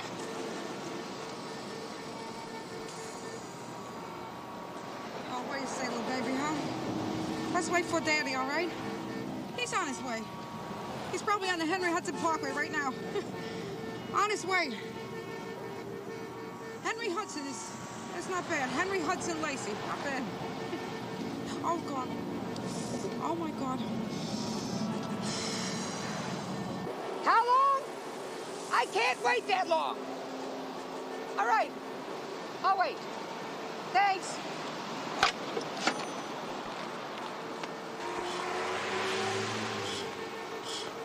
Tow truck's on its way. Are you doing hee-hees already? I thought I practiced. Save your strength. It's too soon to be doing hee-hees. Huh? Just slow, even breaths, Mary Beth. In. Out. In. Out. Perfect. In.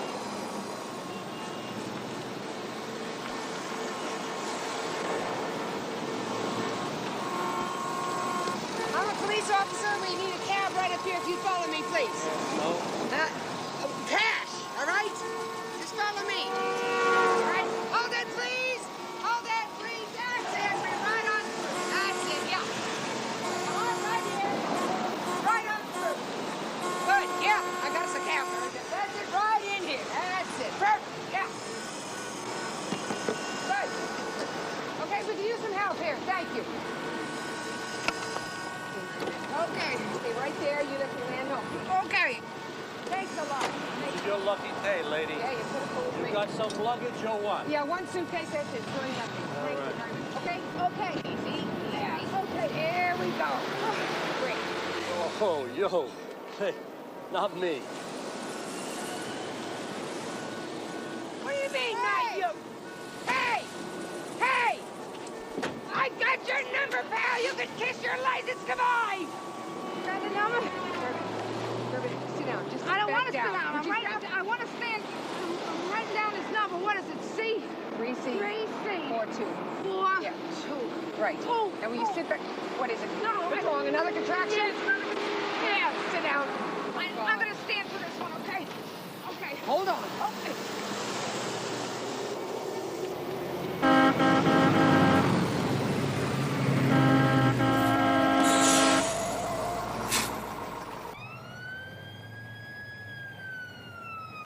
Here we go. Nurse, please. Okay. Thank you so much, Mr. I'm Billy Joe Jackson, ma'am. Mr. Jackson. Thank you so much. Yes, thanks a lot. Thanks a lot. Good luck, little lady. I hope it's a boy. No, we have 2 of those. Hope for a girl now. Okay. What? Oh, take it easy, breathe. Nurse, we have a pregnant woman here. Maternity is 4. Maternity's 4. Right. There we go. Okay. We're almost there, Mary Beth.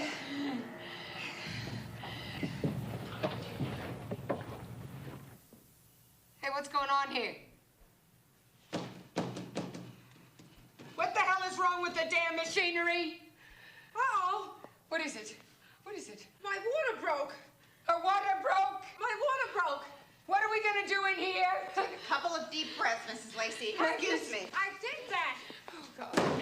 Might not be such a bad idea for you either.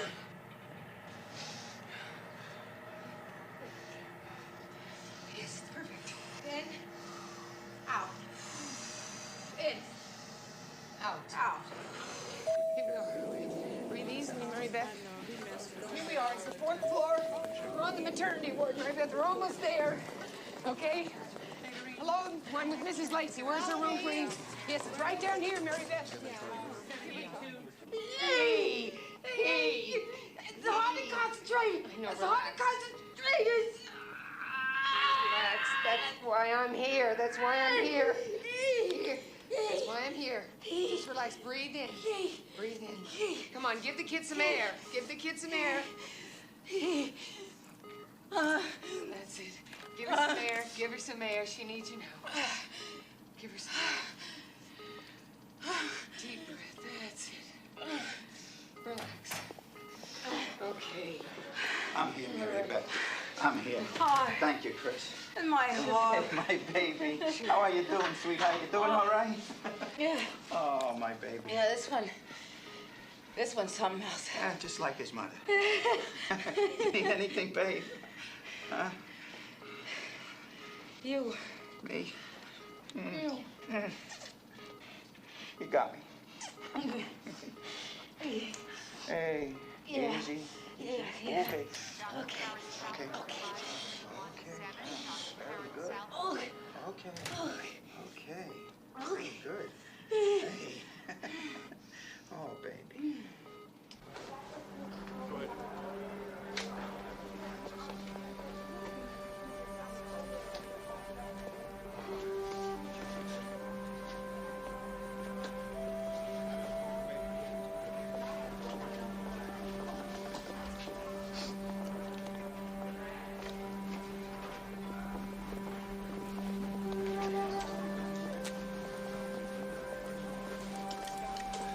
Cigarette?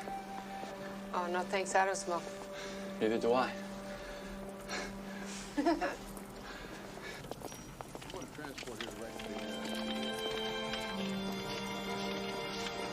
Relax your eyes, sweetheart.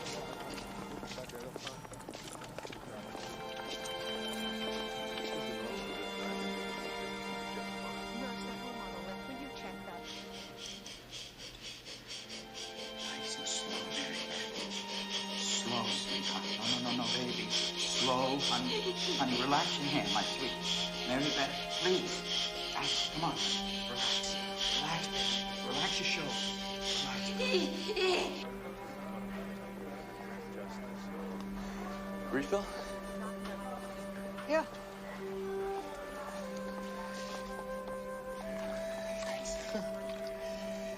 You're first? Yeah. Me too.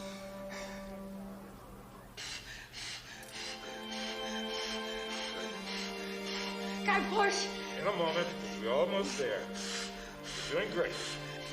Great, sweetheart. Terrific. You want some ice? A baby. That's all I want. Fine, cesarean. I wanted to be in there with her, but what can you do? Mother Nature. She's a tough lady to second guess. Yeah.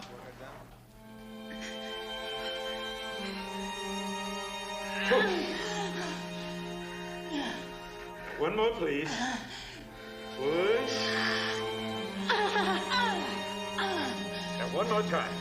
Push. You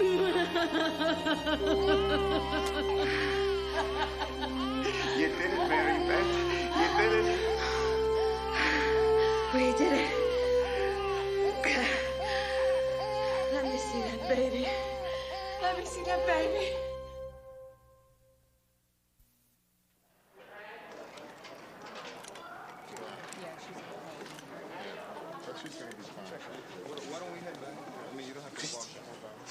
It's a girl. It's a beautiful girl. It looks just like her mother. Oh, Harvey, it's a girl. Congratulations. Oh, thank you. Thanks very much. Oh, that's great.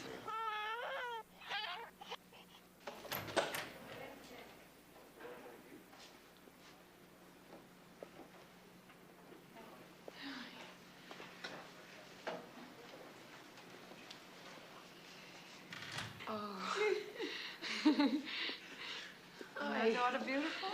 She's beautiful. Look, she's got Harvey's ears. See? Mm-hmm. And she's got a dimple in her right cheek, just like Michael. Yeah. And the mouth is just like Harvey Jr., see? Mother's personality, no doubt about that.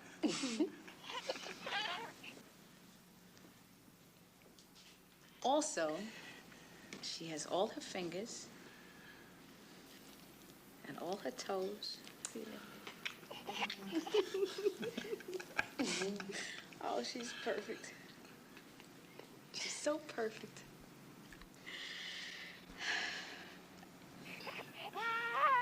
Alice. Oh, that's beautiful. That was my mother's name. Oh, Alice is nice. Alice, I want you to meet a very special lady. Yes. This is the lady that made sure that we arrived safe and sound.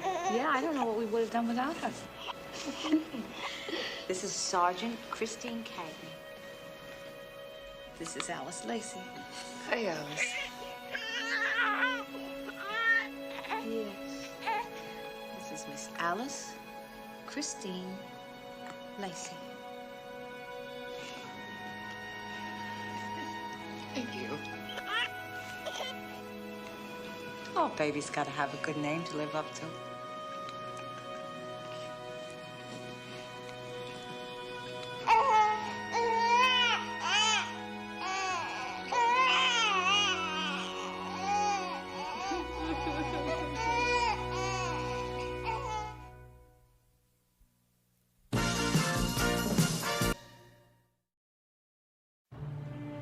Previously on Cagney and Lacey. Report on your father's death with all the alcohol in his system. It's easy to understand how he couldn't help himself. Paramedics said he was dead when they got there. I said, that's it. There's nothing we can do. I said, whoa, that's my father.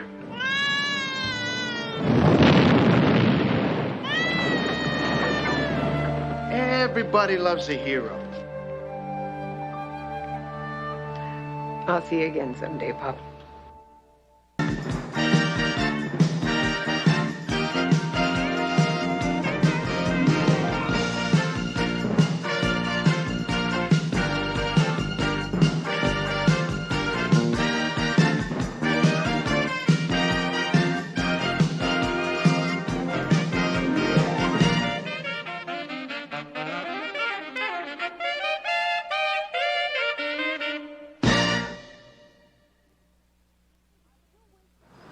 I do wish that I had been able to save the... Something happened to the mother, Chris. Otherwise, she would have claimed her baby. You think we ought to call this man and let him know we're going to be late? I think this car is jinxed.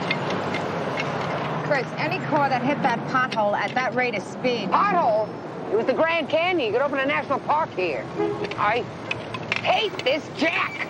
Why can't the department just get us a jack that a normal human being can use without an engineering degree? So how come no California tan? Sun's bad for your skin. So what happened? I thought you were going to be gone for 2 weeks. The pastrami's awful. But you and Brian had a nice visit, though, right? Oh, you know how it is. He's a day person. I'm a night person. Yeah, let me try this here. No. Get your Hero of the Month award looking like a grease monkey? Forget it. You know something? I missed you. It was a very nice service, Christine. And what you said at the wake was very beautiful. You did a very good job with everything. Now it's time to start taking care of yourself. I'm okay. Really, I'm fine. Just got 10 messages from my lawyer wanting me to straighten out Charlie's affairs. Means I have to go through his stuff. I can help you with that. Nah.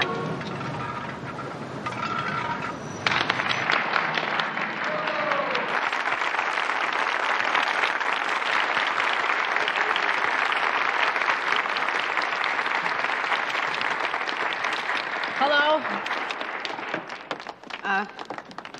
Talking in front of people is not the most easy thing for me.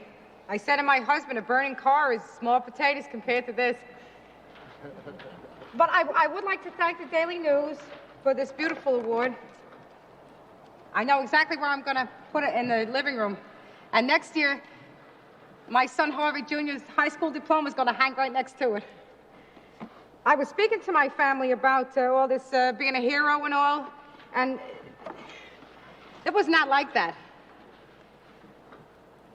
I was in the right place at the right time, and I didn't think too much about it. I wish that I had been able to save the father. I think about that a lot. Besides, there were other people who helped, and they are the true brave ones because it was not their job. Which goes to show that it's not true what they say about New Yorkers.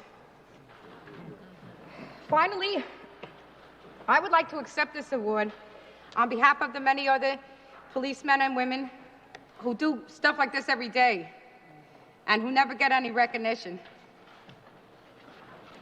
Thank you very much.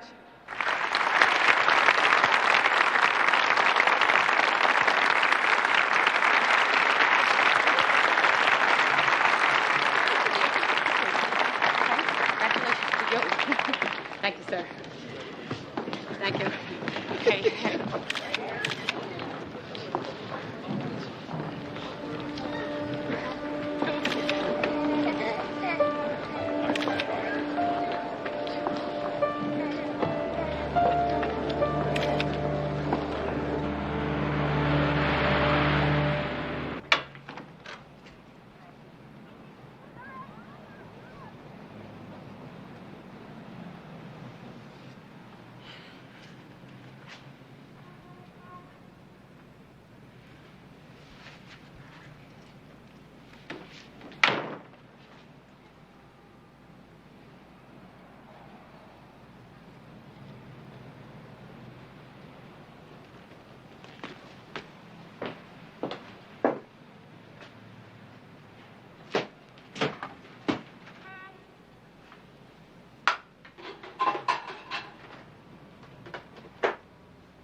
Just like the old days, Pop.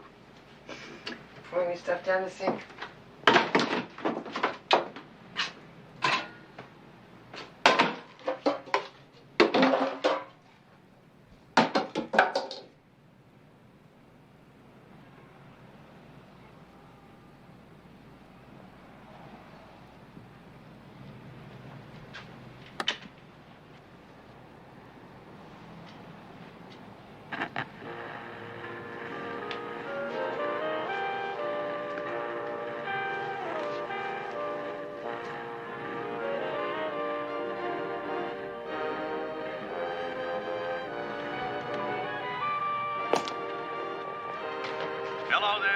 pride of the Fighting Irish, Charlie Keg. If you got anything to say it quick, clever, and to the point. The beef should be coming on any minute now. Fire away.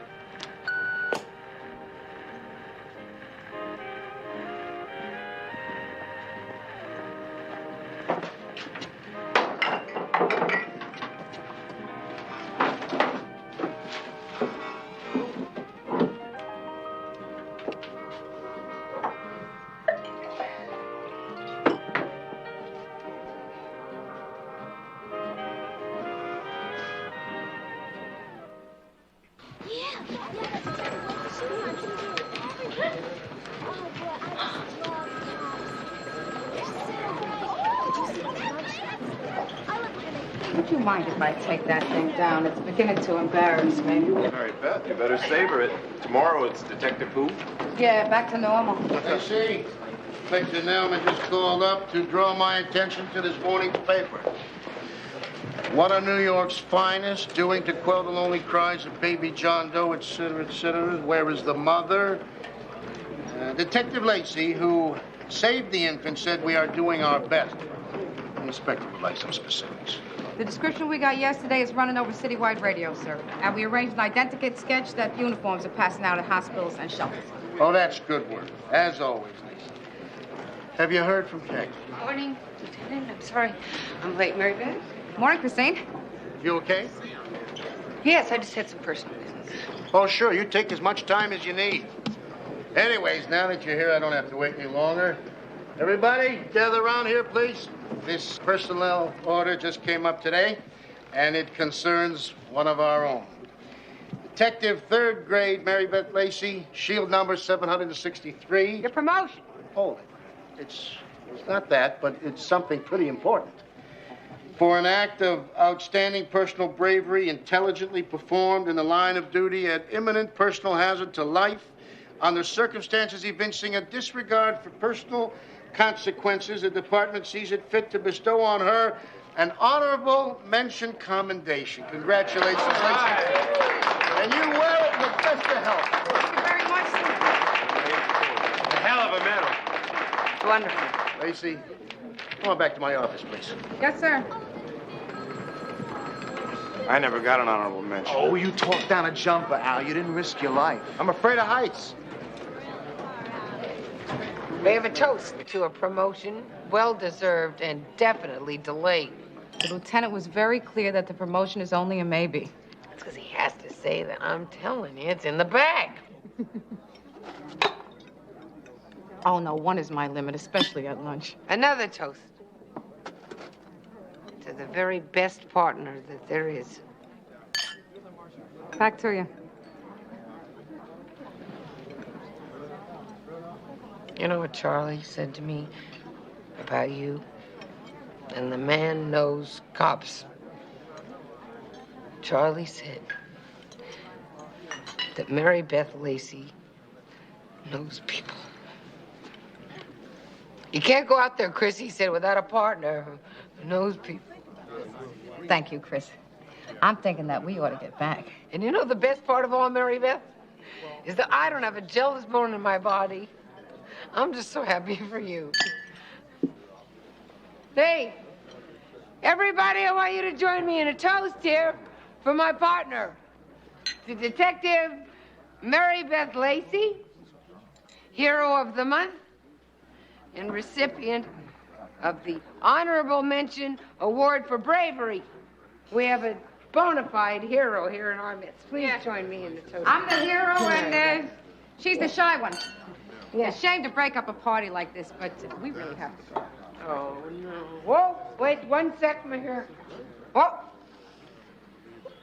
It's just a shame to waste good stuff like this. Goodbye. Oh, it's a Harold of honey, may be ragged and spiny, but we'll travel along, singing a song. Here we go. Side by side. Tell it, Mary Beth. Side by side, singing a song. Side by side. But this little piggy went wee, wee, wee, wee, wee, wee, wee, all the way home. I think I probably ought to get in on this here. Michael, what is the name of this song?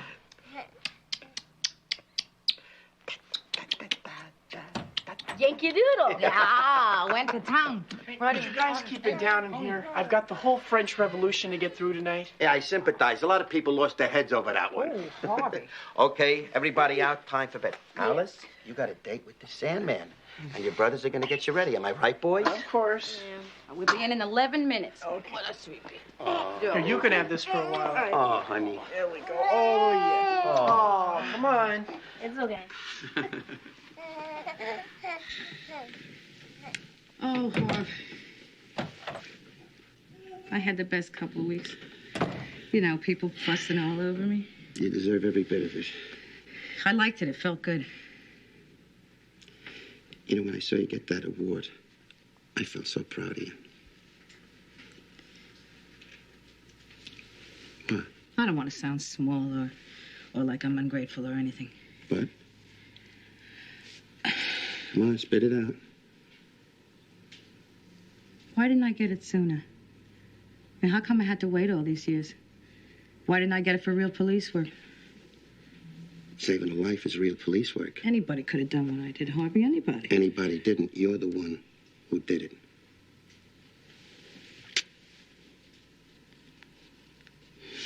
Everything is going so good for me. I got you. I got our kids. Washer and dryer. Plus this luck, you know, on top of that.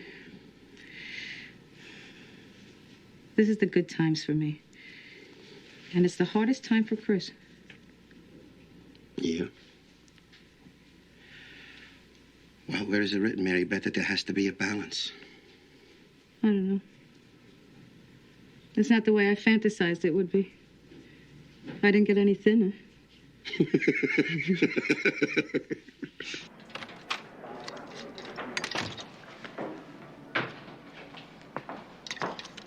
Hey, Sergeant. Morning. There's a real nip in the air, isn't there? Can't tell me it's spring. How are you this morning? Couldn't be better. Christine? Yeah. I was thinking that I remember how you helped me out when you went with me to psychological services, and maybe you should. Maybe what? Maybe I should see a shrink too, or maybe a priest would even be better. You have to talk to somebody, Christine. What do you suggest, Mary Beth? A trip to Lourdes? Look, so all right, I take a little nip now and then. I like to drink. And I could use the relief from all the crap that's going on in my life, including lectures from my partner, all right? I'm trying to keep you out of trouble here. If you seek help voluntarily, that won't go on your jacket. If you waltz in there drunk again, the lieutenant's going to have to order Why don't you do to. some kind of an award? Like Mother of the Decade or something? Nice. From the woman that doesn't have a jealous bone in her body. Just bug out of my life, all right? Is that what you want? Yes. That's what I want. Okay, you got it. Because I need a partner that I can count on for backup, honey. I'm not laying my ass on the line for some lush who can't get through the morning without a little nip of scotch. You want a new partner? Is that what you want? Well, who the hell cares? Huh? You want to ride with this Becky? Perfect. The two of you deserve each other. Sit down. Hey, Petrie, looks like you got yourself a new partner. The hero from Queens can't take the action. Anyway, what I was saying was,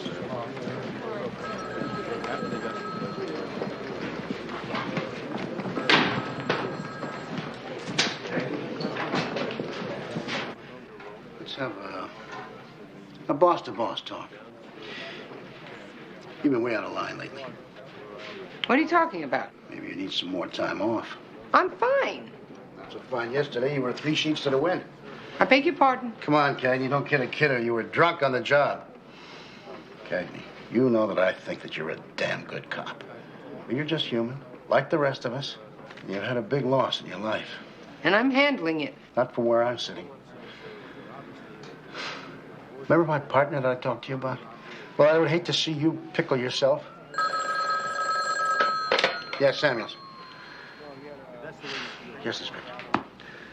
No, there's no news on the mother yet. But I can't go inventing something just to please the press. Let me get back. I don't mean to tell tales out of school, but he's got a problem. He's pinning it on me. Cagney, I have been around the block longer than you. I have seen this happen before. You want to back off, Lieutenant? I am not your ex-partner. I am me. No, I am talking to you. Please do not make me order you to take leave. I don't want to hurt your career. But I gotta have some cooperation from you. Get some help. Oh, I see.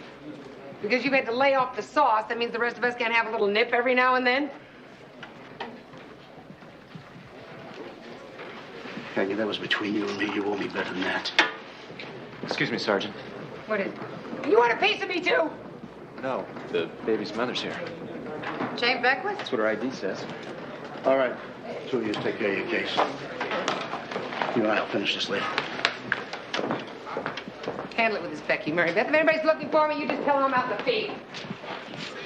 Is she okay? She's fine. Mrs. Beckwith, I'm Detective Lacey. Why don't we find someplace more private to talk, huh?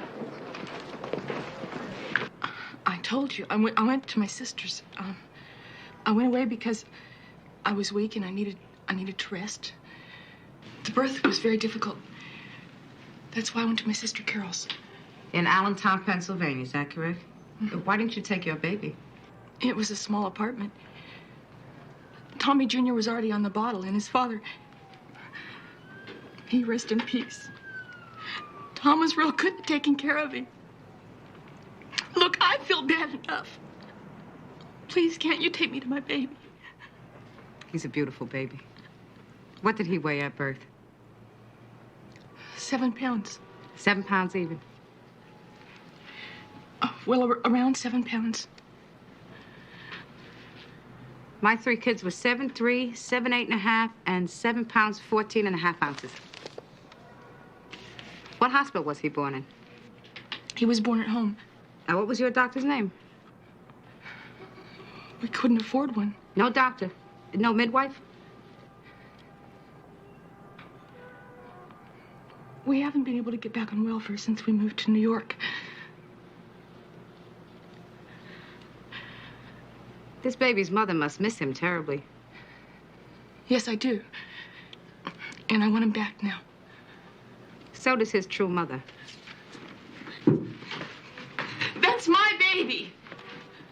Mrs. Beckwith, you have no proof that this is your baby. It's only a matter of time before we match the baby up with a missing child report. That's my baby. I love him. Mrs. Beckwith, it's life in prison for kidnapping.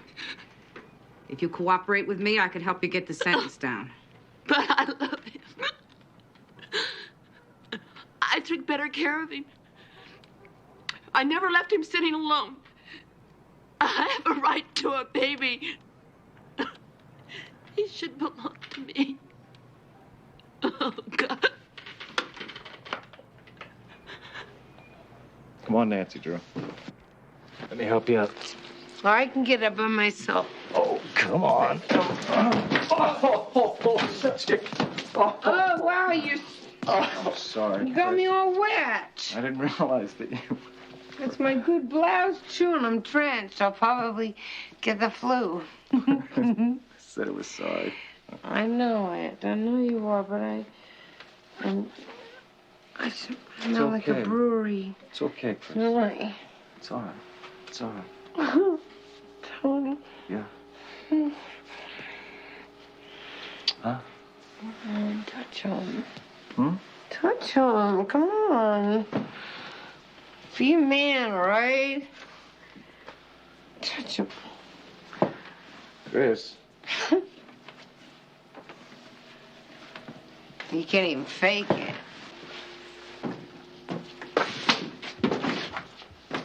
Listen, give my regards to Daniel. Or Bruce, whoever your trick of the night is, okay?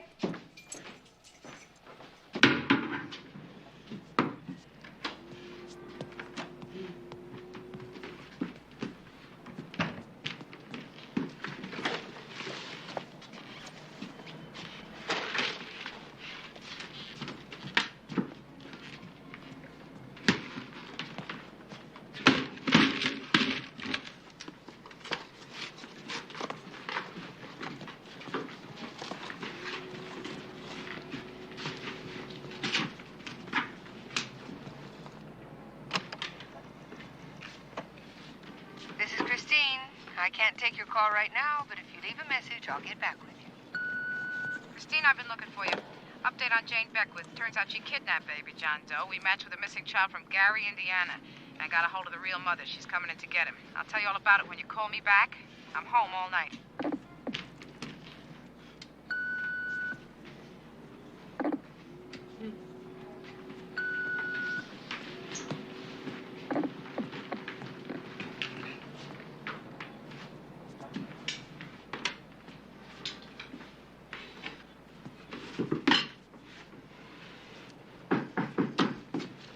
Go away! You already did enough damage. Chris, it's me, David.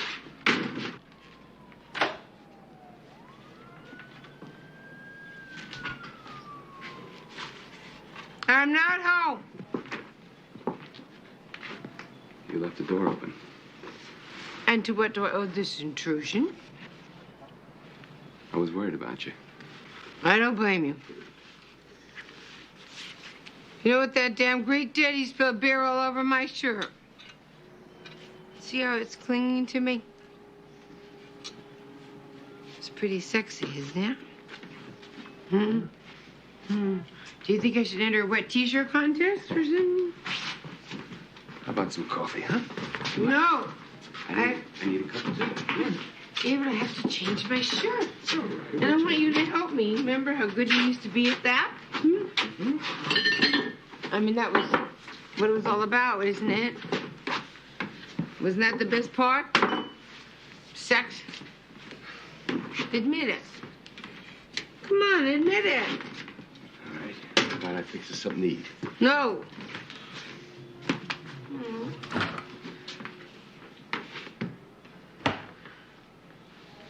Dance with me.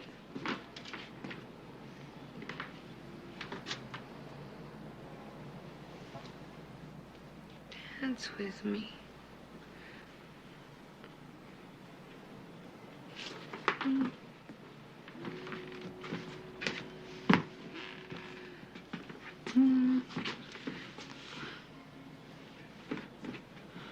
Nobody ever dances with me anymore.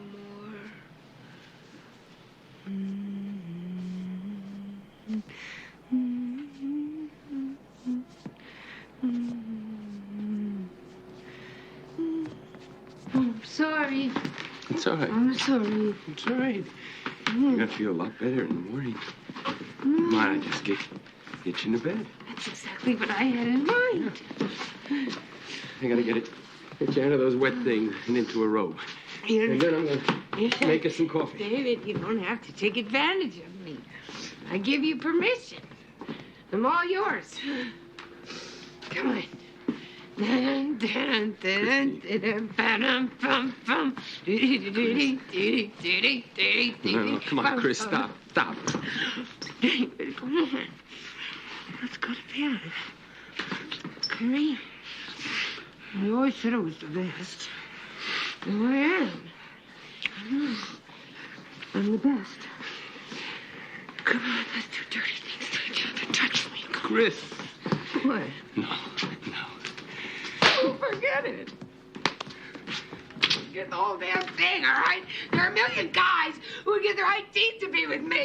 I don't need you or anything. I'm by myself.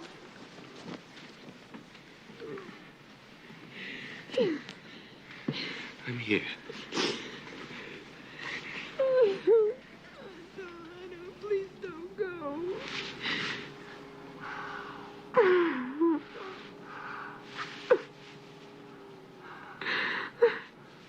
Don't leave me, please.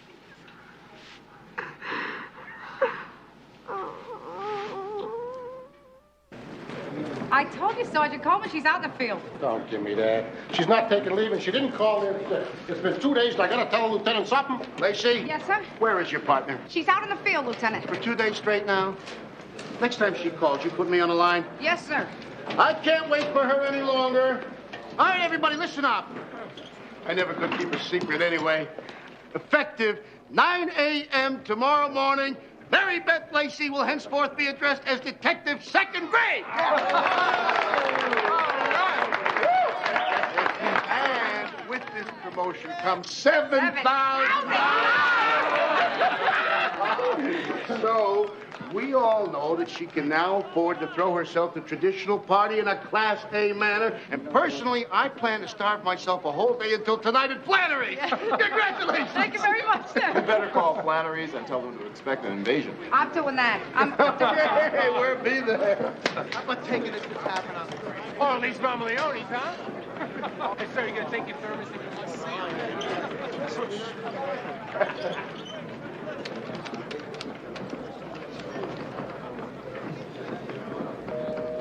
Oh, Harvey, get off the phone. Honey!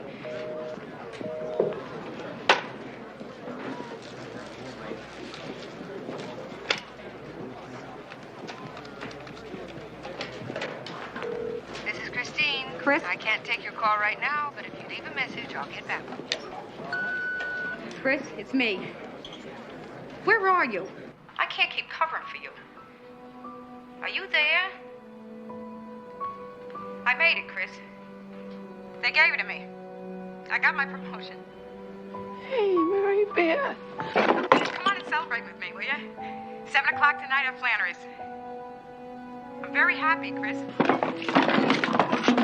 Call me, huh?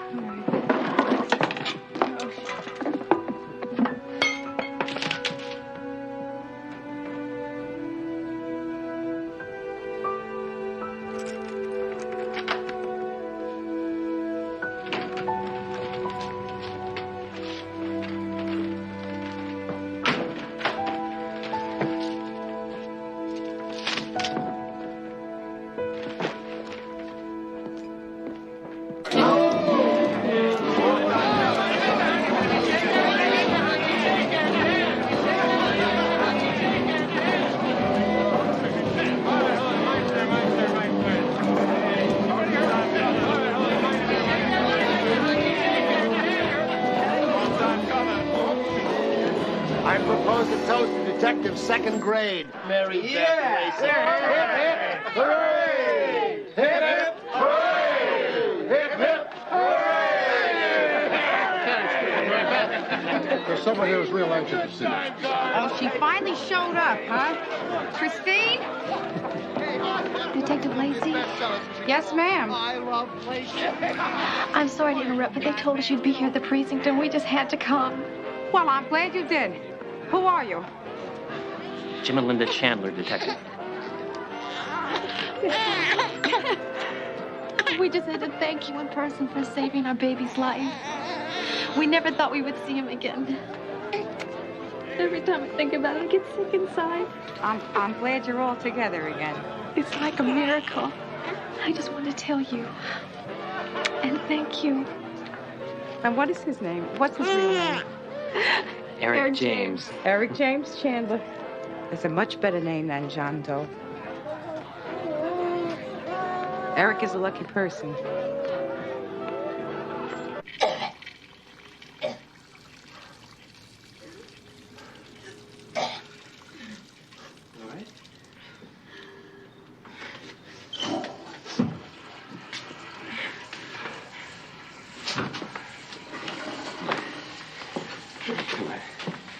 Sit down. Always know how to make a good impression, huh? I told you I didn't mind.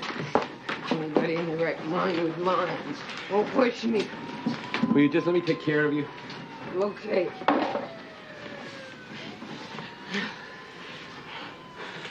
Because you gotta stop that.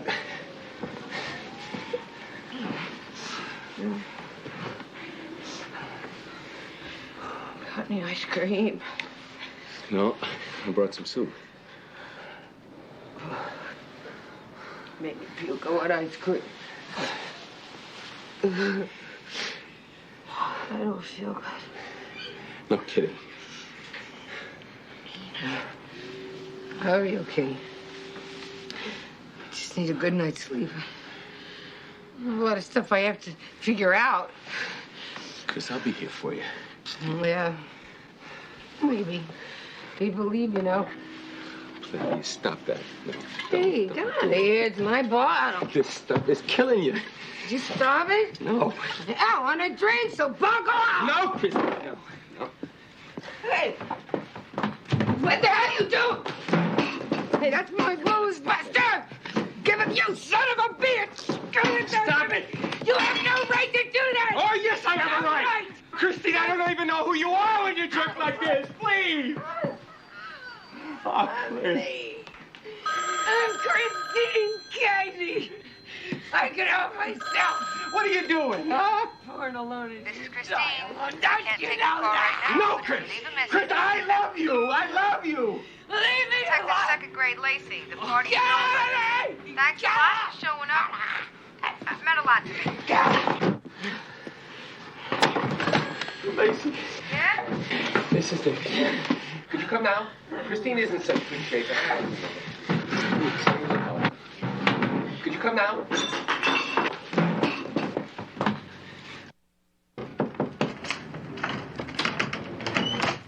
Thanks for coming, Mary Beth. She's resting now. I guess it was a false alarm. I'll get you a cup of coffee.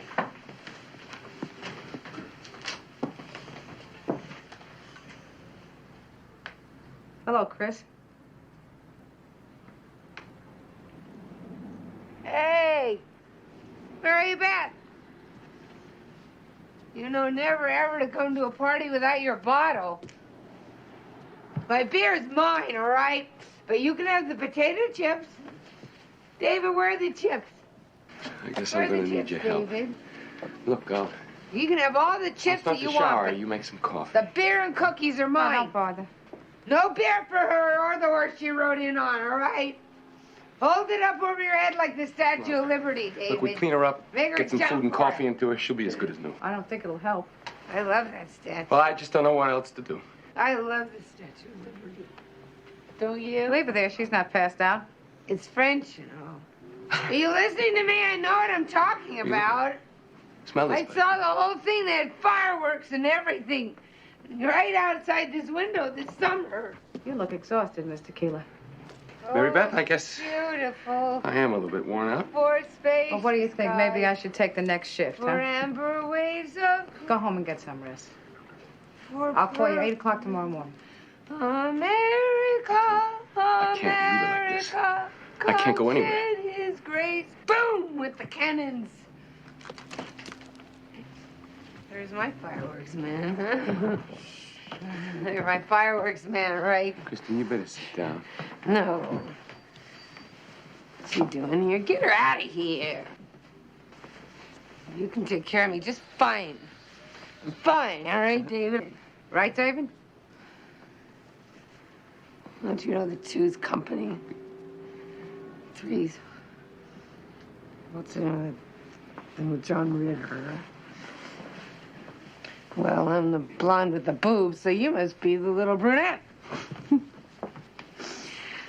get rid of her, we can finally have a party, okay? Chris, Where's my listen to scarf? me. What'd you do with I my gotta go scarf? home and get some sleep. No, where are you going? Shh, come here. Oh. Christine, I'll see you tomorrow. Good night, David. Good night, Chet.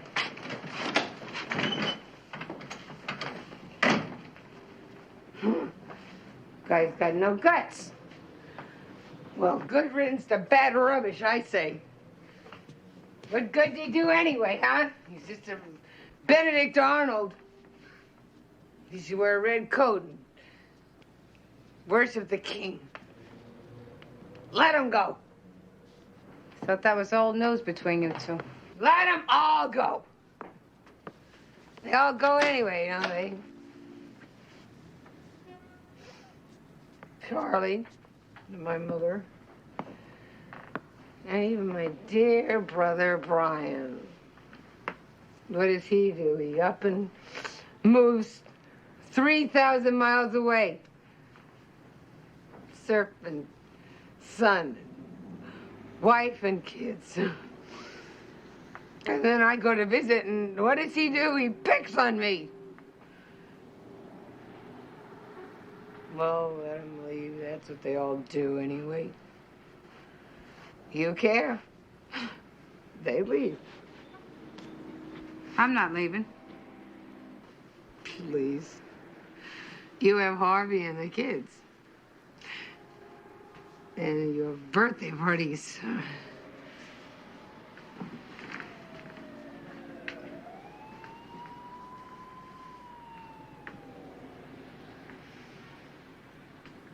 Charlie tripped on that day.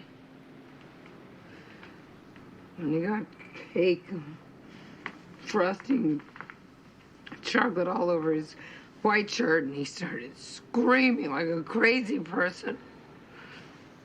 And veins popped out of his head, and it made my heart beat fast. I got scared, and Brian ran under the table, but I didn't. But I thought that maybe he was going to hit me.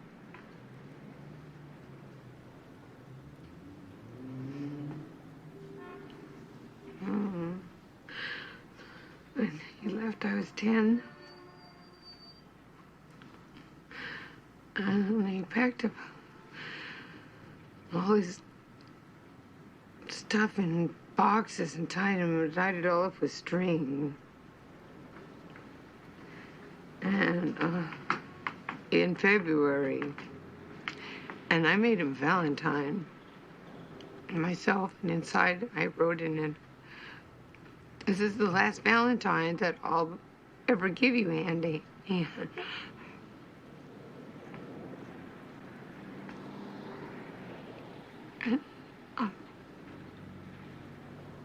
bent down and he kissed me. And I felt the stubble of his beard. And then he just walked out the door.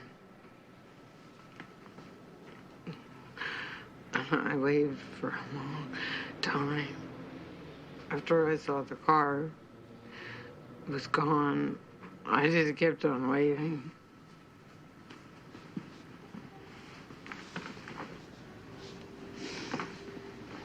I'm tired.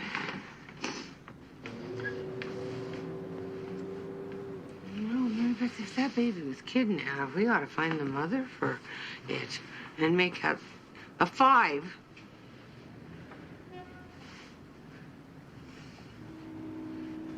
Sometimes I think Samuel looks at me funny sometimes.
Oh, God.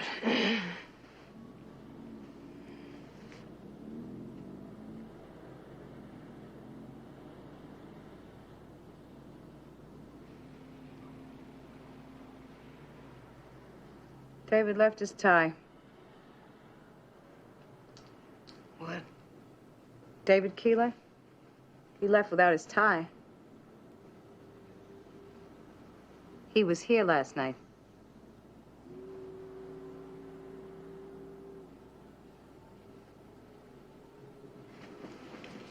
You want an aspirin? I don't need a mother. So you say. Run my own show, thank you. You're doing a hell of a job of it. I'm having a few problems right now. Yeah, I've had problems. Of course, I'm not flushing my job down the toilet. I'm not drinking myself to death. I happen to be in pain very bad. Well, go ahead, be in pain. But you're in pain and drunk. Every time you're in pain, you're drunk. As a matter of fact, when you're happy, you drink. Or bored or scared. Whatever it is, you add scotch. When did God die and put you in charge? Give me a break. Why don't you give yourself a break? You were so busy being what you think is perfect and not needing anybody and showing your daddy what a great cop you are. Don't you dare attack Charlie. I won't have it. He's not here to defend himself. Father's gone. You are not the first person who ever lost a parent. This is not about Charlie's death, Christine. That's an excuse. You're a fine one to talk. You've got a father and you don't even see him. I'm an orphan. You're 41 years old. When are you going to be a grown-up? You don't have a lot of years left. Not the rate you're going. I don't care. I care. Remember me? Your partner? The one whose promotion party you missed? What? Yesterday. I'm sorry. I'm so happy for you, Mary Beth.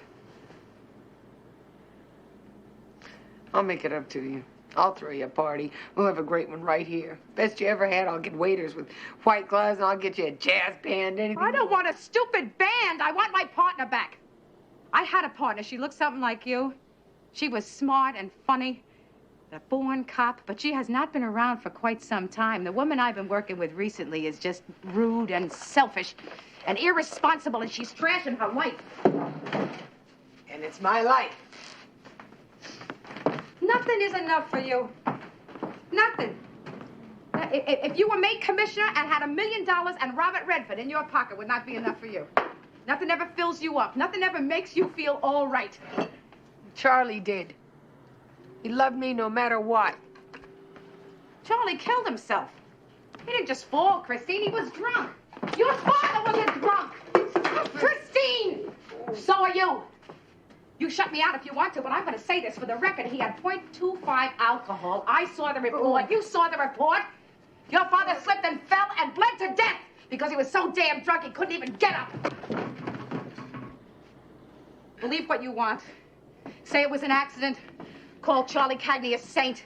Say whatever the hell makes you happy, but we will know that it's a lie.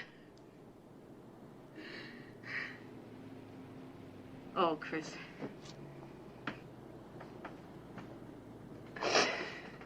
Just lay there.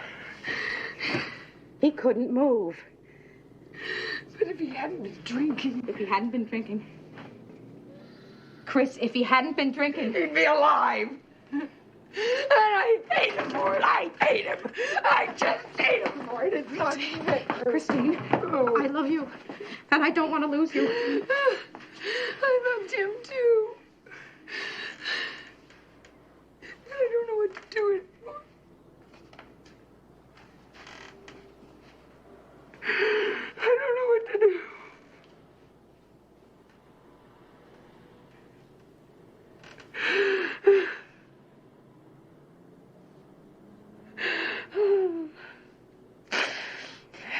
Are there any newcomers who are here for the first time tonight?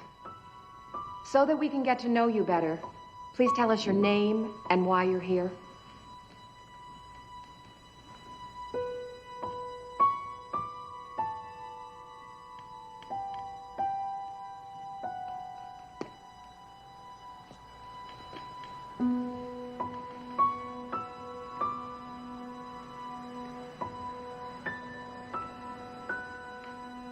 My name is Christine.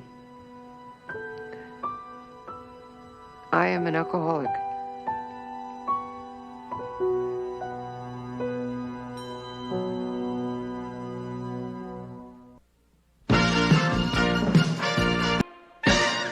It's a violation of any worker's rights, an invasion of privacy. What makes you think we have a choice? That's humiliating, Christine. Boy, for somebody who wanted to be the first female commissioner, I sure got one hell of a jacket. If I had tested positive, would I be guilty too? Well, both these tests are wrong. You ever caught her drinking on the job? Cagney the drunk, Cagney the hothead. Okay, all right.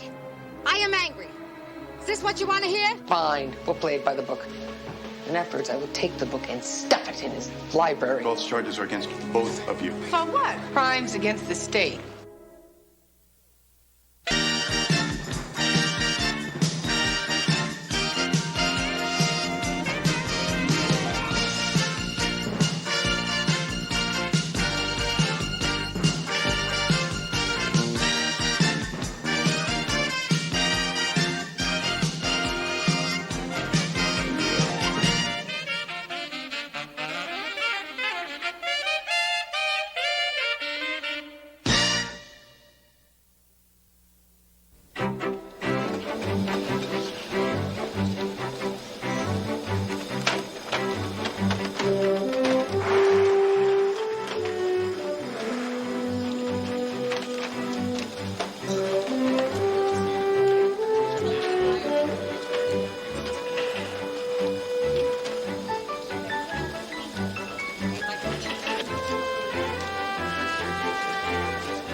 and hang on to the meal ticket.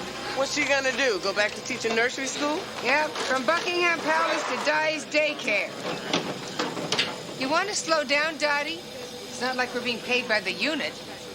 Hey, if Chuck's looking for a new princess, let's send him a group picture from the picnic. She doesn't have much chin, but I'll take the clothing allowance. Well, if the thrift shop look isn't in this year, I'm in trouble. Well, they put in the new... Sure wish I knew a way to pick up a little extra money. So do I, Rachel.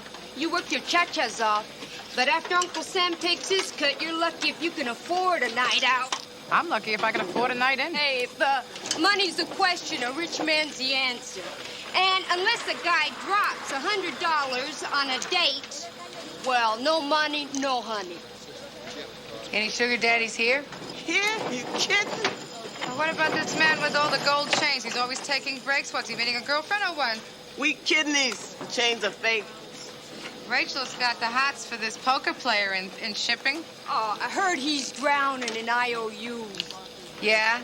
So how can he afford the manicures? His wife works nights. Figures. Sure. Woman's work is never done.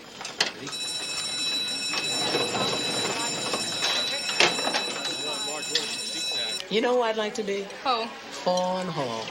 She can have any man she wants. Why? She's smart, she's pretty, she follows orders. Men love that. Fran, you got something on your chin here. Thanks. Sorry. Better.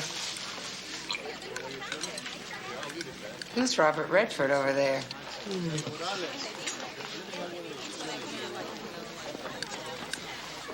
Doesn't he drive that snazzy sports car? Yeah, Richard Galt, I think. You know him? Not as well as I'd like to. Take a number. Oh, hey, thanks. I could have got that. Yeah, my feet love the punishment. All right, everybody, let me have your attention, please. Hey, Patty, that means you too. I've got an announcement, boys and girls. The company would like you all to make a little donation. Unfortunately, this one is not tax deductible. All right, for your protection and the company's, we're requiring a foreign substance evaluation from all employees. A what? A drug test, ladies and gentlemen. So let's have a little less mouth and a little more movement, shall we? Fun and games. So where do we go and what do we have to do? Huh?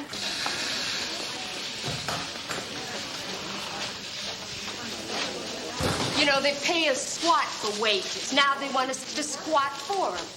I heard this was one of the better shops. No, it's Zawalski. Oh, right. Zawalski. Rachel. Now I can honestly say I gave it the office. Patty Rodriguez. Where the hell is Fran? It's about time. Can they get away with this? They showed it to me. It's in the contract. You're the shop steward. Do something. It's there in black and white. If you want to keep your job, you take the test. I had to pee anyway.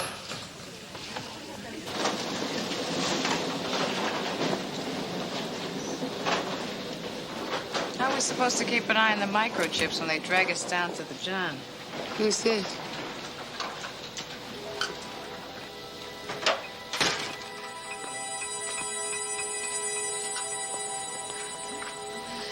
Don't you love being a number? Huh? Like cattle being herded into stalls. Forget it, it's over. It's not fair. You say no, you're guilty. Yeah, well, heads they win, tails we lose.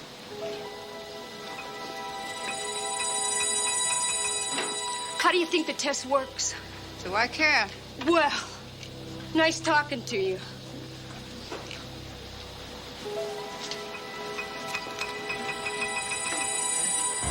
Oi! On with her. Keep your hands where I can see them. Wait a minute, this is a mistake. Hey, be quiet, Ronnie. You don't have to say anything, man. Hey, you be quiet, man. First Sergeant? Yeah. Arrest, kid. Let's join your friend here. 12 microchips, $200 apiece. What happened to paying in good old money? New age, new currency. You have the right to remain silent. You give up the right to remain silent. Anything you say can and will be used against you in a court of law. Once again, Rachel and Dot, intrepid crime fighters, have struck, making Manhattan factories free from pilfering and drug abuse. Operators are standing by to accept your congratulations and cash contributions. We also accept plastic. Hey, somebody drop a bomb in here? Nice collar. All right, so my kid brother used to do this thing where he'd roll his eyeballs in the back of his head. It used to freak me out. I used to do the same thing when I was in 5th grade. I used to catch a teacher off guard all the time. Excuse me. Once again, jealousy rears its ugly head. I think I'll start on the paperwork. What is it, Victor? The anniversary of Trigger's death? I think he's in shock. Hey, just moping. He's been like that since he came back from lunch. Look, leave me alone. Sure. He's got something on his mind. That accounts for the shock. Oh, Mary Beth, so glad this monkey work is over. There's nothing wrong with honest work. He would bore a robot. My mother used to get a cramp the size of her fist right between her shoulder blades. She was a worker. She was not a robot or a monkey.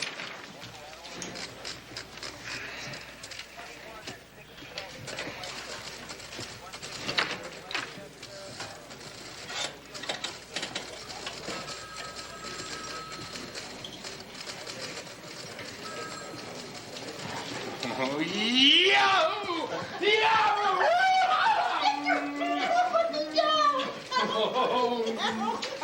All right, everybody, listen up, huh? Listen up. Come on, everyone, listen up. Me and Ginger, we're getting hitched. All right. Hey, Victor, congratulations. All right. Oh, what do you know? When, Victor? What day? When? So right away. Decided yet? Heavens, their first spat. No. I want to get married as soon as possible. Right away, okay? Okay. Hey. That's the party!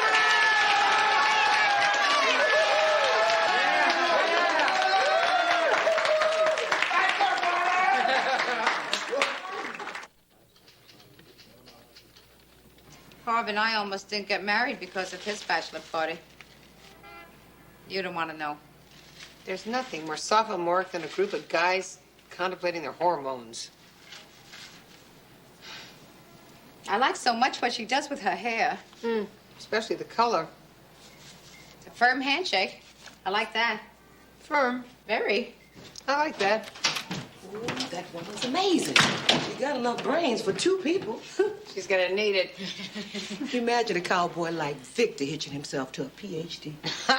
Well, he better get his brand on her before she changes her mind. Oh, it's so romantic. They're so different. It's like Heathcliff and Kathy on the moors. Oh. Thanks for staying to have a toast with us. I just personally wanted to invite each of you to the wedding. Our pleasure. Thanks. Thank you. I've heard so much about all of you. You've known Victor a long time. But I know him in ways you don't. He makes me so happy. And my kids love him.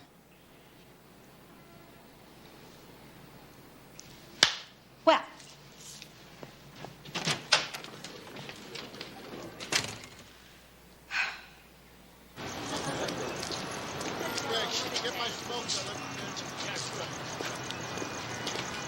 Let's now meet you for dinner tonight. of course. We should tell the kids together. I'll bring the pizza and ice cream. Well, you do that every time you see them. I think we should have a home-cooked meal in honor of the occasion. Ginger, for the honeymoon, we can go to the Alamo. With 3 days left to do it, don't you think we should concentrate on the wedding arrangements first? I know a judge. I know a rabbi. I love you.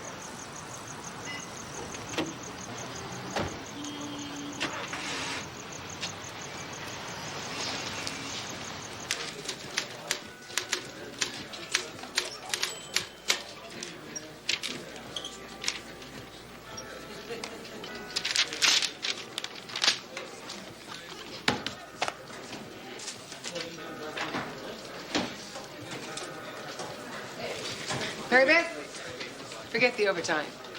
Adios. I'm grabbing a hat. Au revoir, sayonara, and goodbye.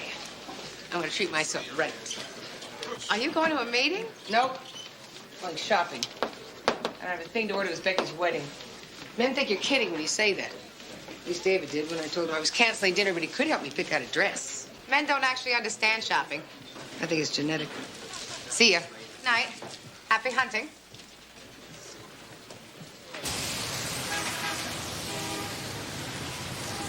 What do you think? You threw your constitutional rights out the window. You remember the Fifth Amendment? The legal search and seizure? David, it was part of the job. Some days you pound the streets, some days you pee in bottles. He says we nailed the perps, so why are you making a federal case out of it? Now, how does this look? You know how I feel about your shoulders. I know how you feel about skin. This is a perfect one for a wedding. If I were the mother of the bride. You know what burns me about testing? It's the hypocrisy. Breaking one law to enforce another. David, I would pee in a bottle any day if it meant less drugs. Well, thank you, Ed Meese. You want to fight drugs? Take away the glamour. It's education, Chris. All I'm saying is, if I take off in an airplane, I want to know I'm going to land right side up, all right? Yeah? And who decides? I'm not just talking about airplane pilots. I'm talking about train engineers, bus drivers, surgeons. People who carry guns? Huh? Where do you draw the line, Chris? It's a violation of any worker's rights, an invasion of privacy. David.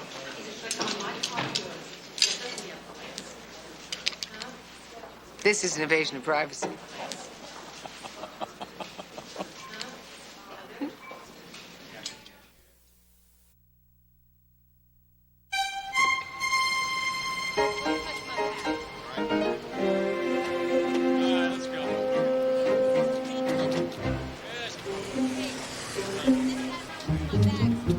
So he tells me he doesn't know whether he can put it together in that short amount of time. He's got to rent the hall. He's got to call your pals. He's got to get a babysitter for Lawrence. So I said, hey, Marcus, you just be the best man and let old Manny take care of the bachelor party. So I'm saying, what is going to make the night? It's got to be something... Mammoth. Oh, bigger than mammoth. Ginger building your vocabulary, Victor? You're just jealous, Cagney, because you can't come to the bachelor party. The last place I'd want to be is at your homage to Homo erectus. Homo? Wait a minute. All right. So I'm sitting near the end of the runway over at LaGuardia, right? I'm trying to clear my head. And all of a sudden, boom, it hits me like a wet 2x4. Moses only had a burning bush. So? Waldo Biddleheim? Dirty Waldo from Vice? The very one. So picture 5 of the most talented girls in the tri-state area and color them shameless. Personally, I am grateful that we weren't invited. I just wanted a chance to turn him down. The guy wound up marrying Waldo's stripper. Hey, Mary Beth. What? Do you remember that bachelor party that we raided last summer? Huh? Huh? Remember? The one with Molly and her swinging dollies? Sure, Molly and her swinging dollies. And what was the name of that other act? Varushka. Yes. And her vanishing veils? The walking aphrodisiac. All these years on the force, I never saw anything like that. So many creative uses for fruit. And remember what it took to get the Longhorn sisters out of the bedroom? Who could forget? The Longhorn sisters. Certainly not I. The Longhorn sisters? Oof. Talk about a stampede, Victor. Sarge, is this private information or what? Oh, gee, I don't think I should say anything. Oh, come on, Cagney. We do the same for you. Yeah, come on, Chris. It's a special thing for me. What do you think, Mary Beth? Sergeant, I think you should follow your heart. Right. Sorry, guys, no can do. Oh, come on, Chris. Some friend. Excuse me. Cagney, 14. Yes, Lieutenant. Yes, Lieutenant. I'm Thornton. Great communication skills. He wants his ASAP. Hey, at least he knows his alphabet. Be able to handle this problem myself. You got that right. So call Vice and contact your friend Waldo and see if he can get us the Longhorn system. Get out of town. We don't need Cagney. We got me. Oh, yeah, he was a social director on a Titanic. Victor, I promised you a night that will have you grinning for a decade. Maybe Cagney will reconsider. No offense, Manny, but can you get us Marushka and the Vanishing Veils? Hey, last time I threw a bachelor party, the groom was 3 days late for the wedding. All right. Hey, wait a minute. You're implicated, and the department can't disregard Galt's charges. It's his first offense. Well, he's grasping at straws, sir. You didn't negotiate with him. No arrests in exchange for narcotics? Sir, with due respect, that's the most pathetic line of garbage I heard in a long time. Lieutenant, let me explain to you how it is out there. Now, when you nail a perp, they say anything. I didn't do it. They roughed me up, whatever it takes. The scenario is you two arrested him because he stopped cutting you in. Well, he said that on the slim hope that there might be somebody, if you'll forgive me, naive enough to believe it. Is that so? Your drug test from the factory came up positive, Sergeant. That's crazy. His attorney has obtained the results and is moving to have this case thrown out. This is a pile of crap. It's obviously a false positive. Lieutenant, Sergeant Cagney has been my partner for 8 years. Now, I'll guarantee you there's no cleaner cop on the force. You're under fire, too, Detective Lacey. Sir? Galt's charges are against both of you. So, detectives, Health Services wants you both downtown to retest. And when you're finished, the DA wants to see you. I'm not going through that again. What makes you think we have a choice? That's humiliating, Christine. You shouldn't have to do it either. You sound like David. I consider that a compliment. Now, suit yourself. I am hitting the water fountain and then heading for Health Services.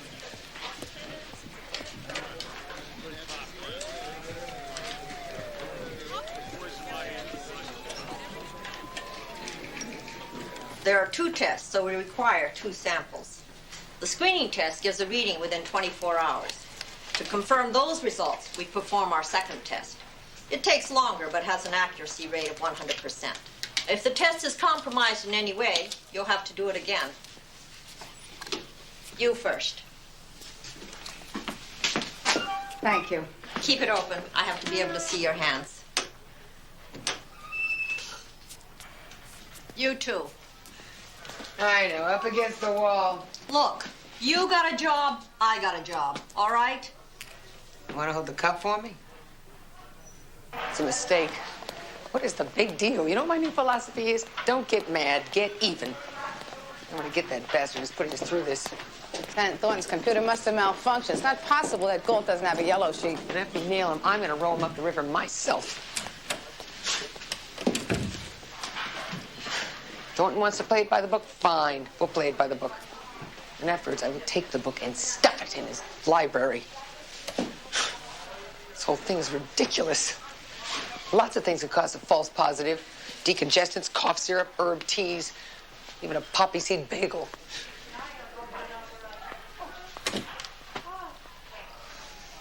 Meredith, you know I'm clean. I never thought otherwise, Chris.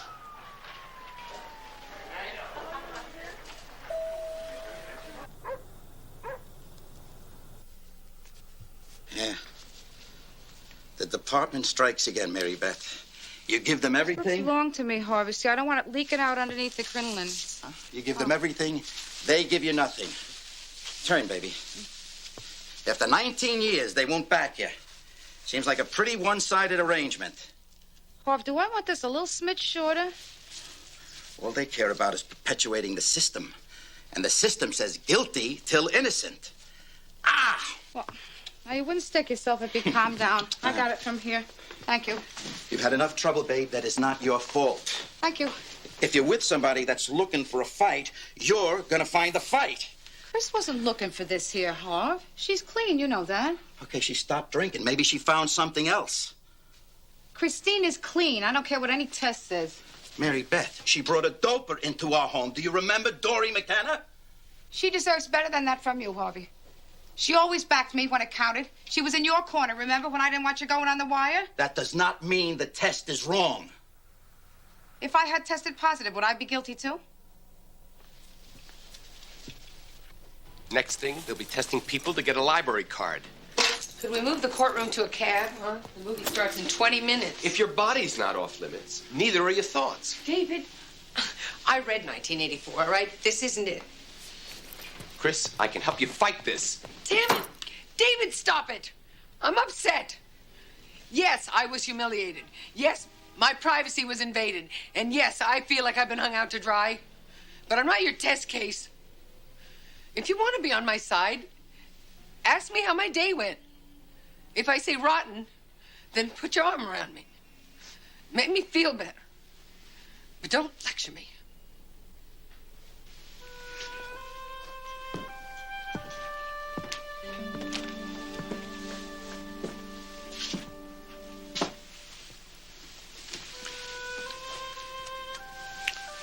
So, anyway. You want to go to the movies? Yes.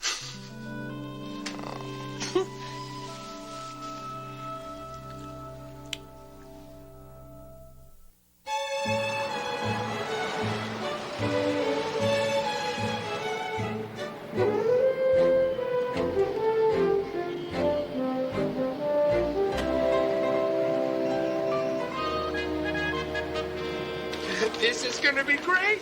Where'd you steal those things from? I didn't steal them. My cousin Xavier works in a specimen lab. He stole them. You happen to ask your cousin Xavier whether these are new or used? That's disgusting, even for you. What do you call this, high class? Hey, pour him some coffee, will you? They're used to filling these up themselves.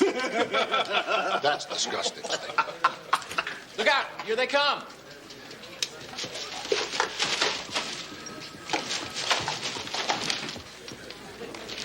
Oh, terrific. Albany is shut down and downtown turns up nothing under Galt. All right, it's a minor setback. Forget the name. We'll run his MO and his description.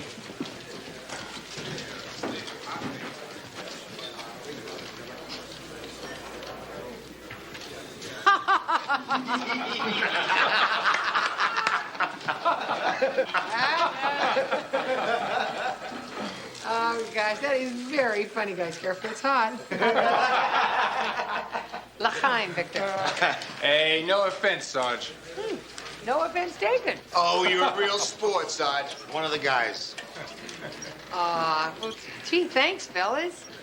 Oh, that's well, just to show there are no hard feelings, all right? If it's all right with you boys, I'd like to contribute, well, Molly and her swinging dollies to your bachelor bash, okay? Oh, all right. Yes, sir. Get out of town. Plus, Barushka and you know what? and the Longhorn sisters. Hey, my treat, okay? All right. Oh, this is going to be historic. Hey, anyway. Yeah. The lieutenant's on 3. Thank you.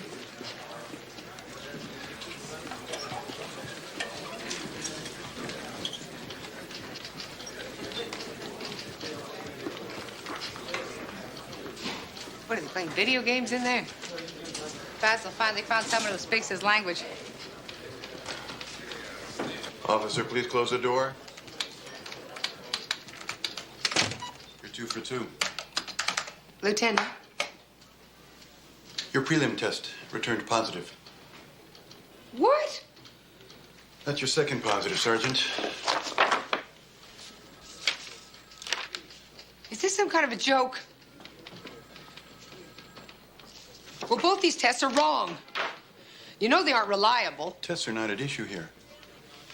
However, your continued ability to represent the department is. And in academy speak, that means? Regulations require that you be placed on modified assignment. You don't have to do that. A straight procedure. I'll need your gun and shield. Lieutenant, help me out here. It's not up to me to decide. You are going to have some downtime here, Cagney. Look, Lieutenant, those... Don't make me ask you again.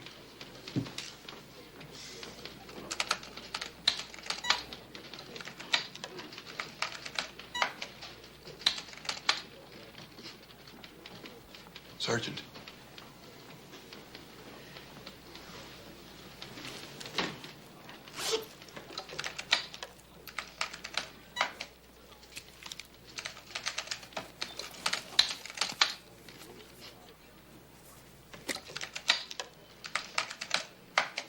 The chasana is Iber, and bald wird ich haben a bar mitzvah. Der Chasana is Iber und bald wird ich haben a bar mitzvah. Good, Victor. Ginger's family's going to be real surprised.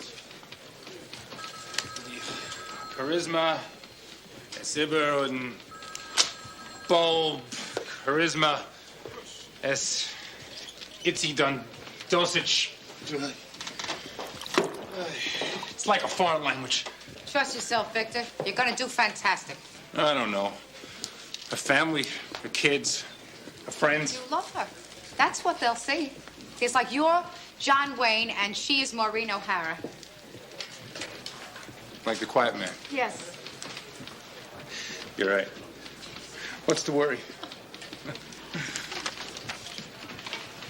Let's go, Mary Beth. Where? They want us down at Internal Affairs. For what? Crimes against the state.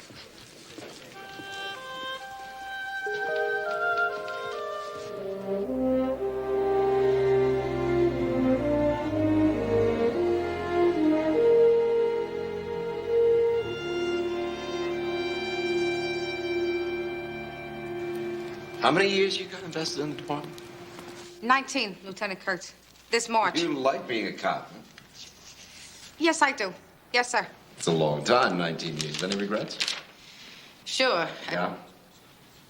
Well, no, none, actually. No, none. So which is it?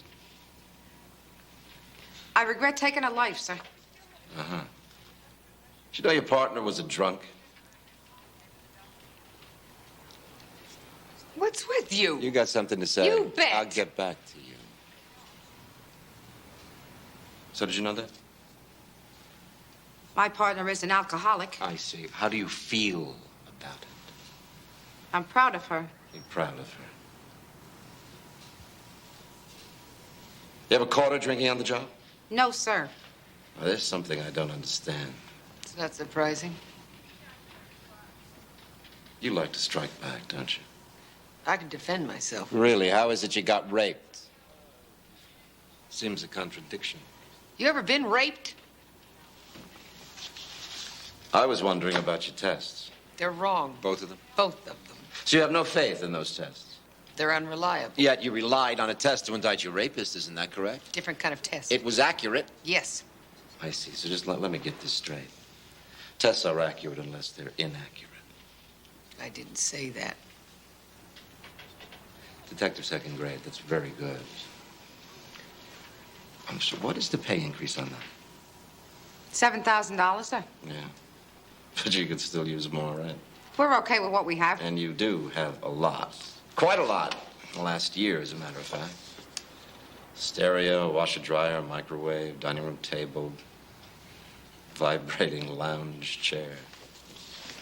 And a new house to wrap it all up in, all in second grade money. My husband also works, sir. This month. But 3 months ago? And 5 months before that. Our money comes from hard work, sir. And does your husband's hard work include associating with racketeers? Hey, my husband wore a wire to make a case against Leonard Swansky. He's going to testify against him in a court How of law. long was he involved with Swansky before they had their little falling out? He never knew the man. What about your son? My son. He joined the Marines because there was trouble at home. What was it, drugs? You got a point to make. Get to it. Okay, Sergeant.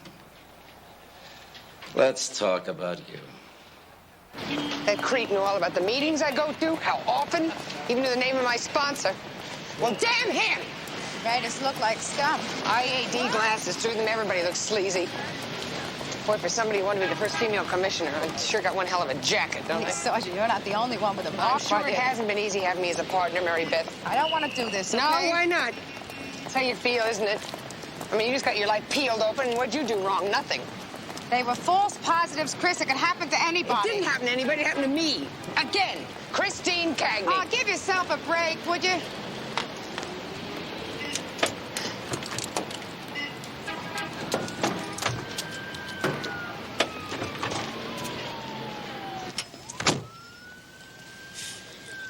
Cagney the drunk, Cagney the hothead. Okay, okay, all right. I am angry. Is this what you want to hear? Yes, I'm angry, but I'm not angry at you. So what do you want to do about this? I don't here? know. Oh, boy. What I wouldn't give for 8 by 10 glossies of Kurtz with a donkey in Tijuana.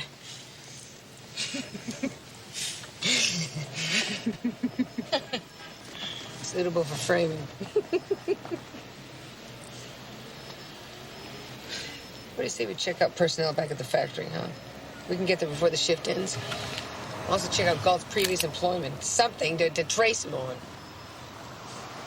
It's a long shot, but I don't know. If we break your desk duty, we'll be in the doghouse. Haven't you heard we're there already? Oh, I won't tell if you won't.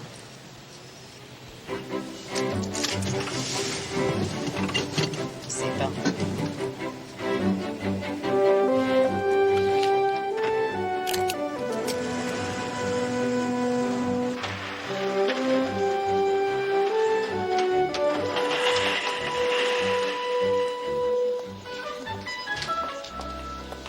I don't believe this work history. Look, you must have copied it out of the phone book. All the companies are alphabetical. They don't bother to check the references, and I wonder why they're missing microchips. According to Albany, Gold didn't exist 3 years ago. What? Charade. The movie. Gould is trying to pass himself off as Cary Grant. The whole time we know he's really Walter Matthau. It doesn't matter, Mary Beth. We're the ones about to be shoved off Mount Rushmore. No, that was North by Northwest. Hiya, Patty. Just get off shift? Yeah, permanent. I just got my pink slip thanks to you. Us? Yeah, you and your lousy drug test. Hey, we had nothing to do with that. Liar, you two, you come in here lying about everything. We were doing a job. At least you still got one. I worked here 6 years.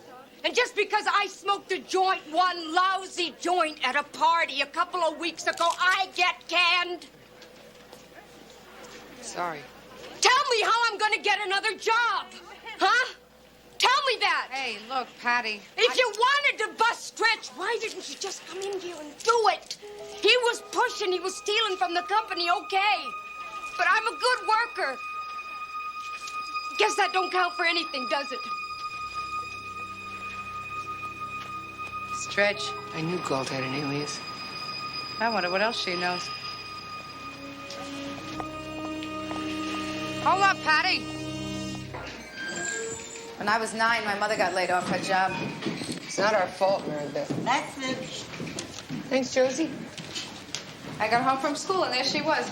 And I was so happy to see her. Home before dinner, I mean. I didn't understand what was going on until she put me to bed, and she grabbed me and hugged me so hard I couldn't breathe. And she started crying. And the next month, we moved in with her cousin, Roy. Sebastian, we need a nickname run. Feed in Stretch. Come up with some magic for me, will you? Check Albany as well as local, please. All right, the system's overloaded. It might take till tomorrow. Don't knock yourself out. It's only my career. Look, if the neighbors ain't complaining, then it ain't a good party. You got it. Hey, Cagney, thanks for the entertainment. I'm gonna go out of bachelorhood with a bang. Tonight, single women all over the city will be mourning. Let's go. Have fun.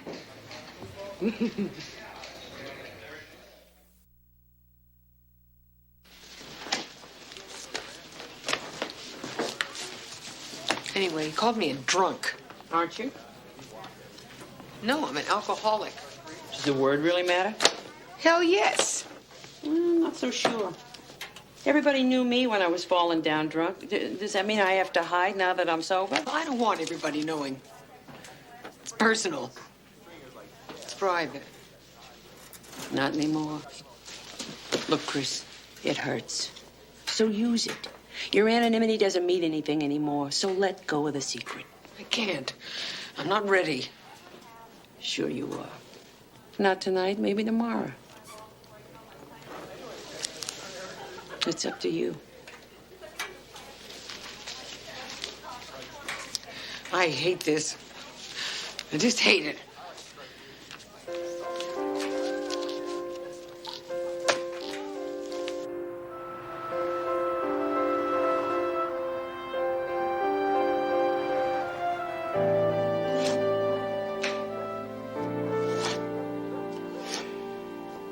I wish this was Kurt's. Maybe they went through our mail. I don't want to talk about it. You just brought it up. Well, well, well. It's about time, Mary Beth. You didn't forget how to write. From Harp Jr.? Yep. Oh, look at him, Harp. Look at him. He's all skin and bones. He says he's fine. I think it's just a loose uniform. What is that? Is that a bruise on his cheek? No, that's just a razor burn. He's been trying to shave every day. Okay, Harp, read me the letter. Dear Mom and Dad, I'm fine. I don't have hair, but I have my own M16. I miss your food, Mom. That's it? Love, Harvey.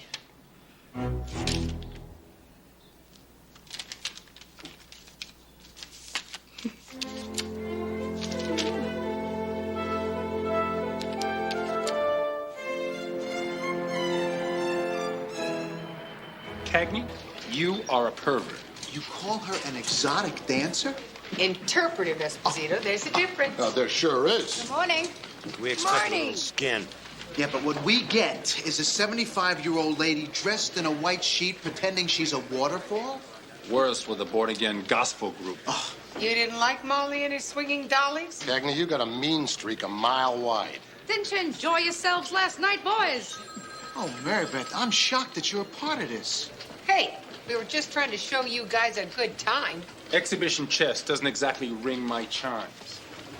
The Longhorn sisters. Inspired, my partner. Cagney, we had a good time in spite of you. Yeah. That Emmanuel's a terrific actress. Oh, I keep one of those videos, just in case of emergencies. It's almost as good as Red River. So much for evolution. Here are the nickname files on Stretch. A copy for you and a copy for you. Thanks, Basil. I'm happy to see you made it home from the party in one piece. Well, I didn't stay long. The lieutenant gave me some cross-check efficiency programs to run at home. Next, you'll be taking up squash. Okay, the best defense? Here's a good offense. Stretch. Well, this one's still doing time in Attica. This guy is 4'11".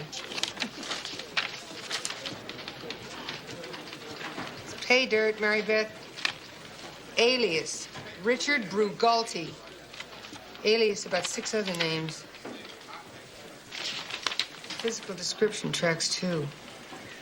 And surprise, he's swimming in Priors. Go to the next page, Chris.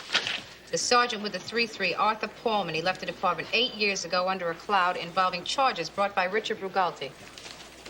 Currently, Richard Galt. It worked once, why not try it again? The case never went to trial. And Sergeant Paulman called it quits. What do you say we pay this sergeant a visit? I'm grounded, remember? Right.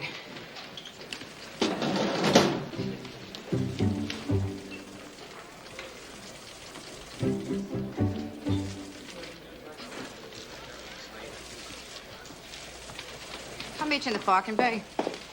Right.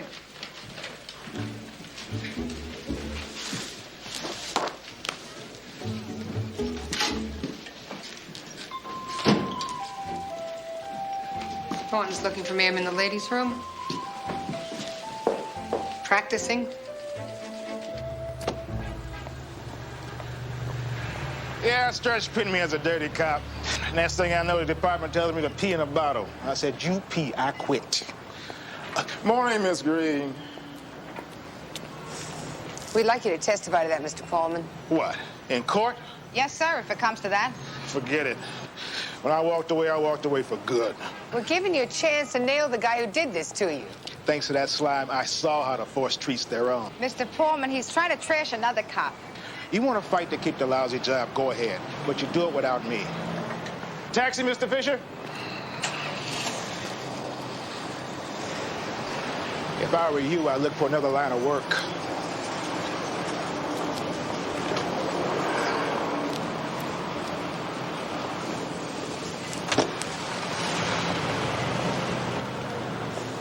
Sergeant Paulman, didn't anybody ever tell you there's nothing as sweet as revenge? What are you doing here? I forgot the ring in my desk. Oh. Don't forget, 7 o'clock sharp. Okay? We wouldn't miss it for the world. Don't worry, Spec. You look like $1,000,000. Huh? Ginger's very lucky. If you can't say something nice, don't say anything at all. Forget it. I take it back. Cagney, the lieutenant's looking for you. And he checked the ladies. Lieutenant Sergeant Paulman said he would testify against Galt. Immaterial? Baxter, this is a genuine break in the case. You didn't need Paulman. Your final tests came back negative. What a surprise. Now I'm left with a situation where 2 of my detectives violated a direct order. Oh, come I have to consider the consequences. You realize that, don't you? Now, I can tell you what the book says I should do. What do you think I should do? All he wanted was an apology. He should apologize to us. He didn't have to go through all that crap to prove himself innocent. He didn't have to sit across from that pig in IAD with his life split open and spat on. Yeah, it still feels like there's somebody watching us. What do we have left to hide? Did you get your gun and shield back? Sure. In fact, they had to crawl on my hands and knees to beg for it. Hey, Chris, don't we have a wedding to go to? Music? Little dancing? Victor's Becky. Wedding cake? You could have my piece, too.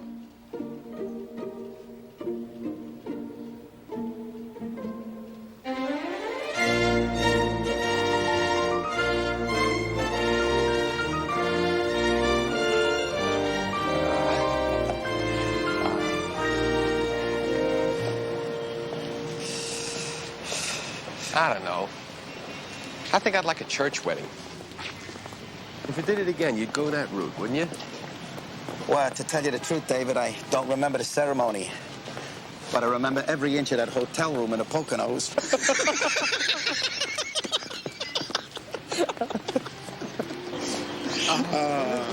There was some wedding cake, huh? Oh, it was so romantic. Ginger radiant, Victor terrified and handsome. It's a good thing Marcus was there to prop him up. I still can't believe it. Victor, a family man. Soon there'll be the cry of littlest Becky's ringing throughout Manhattan. You and David danced a lot. I had extra energy.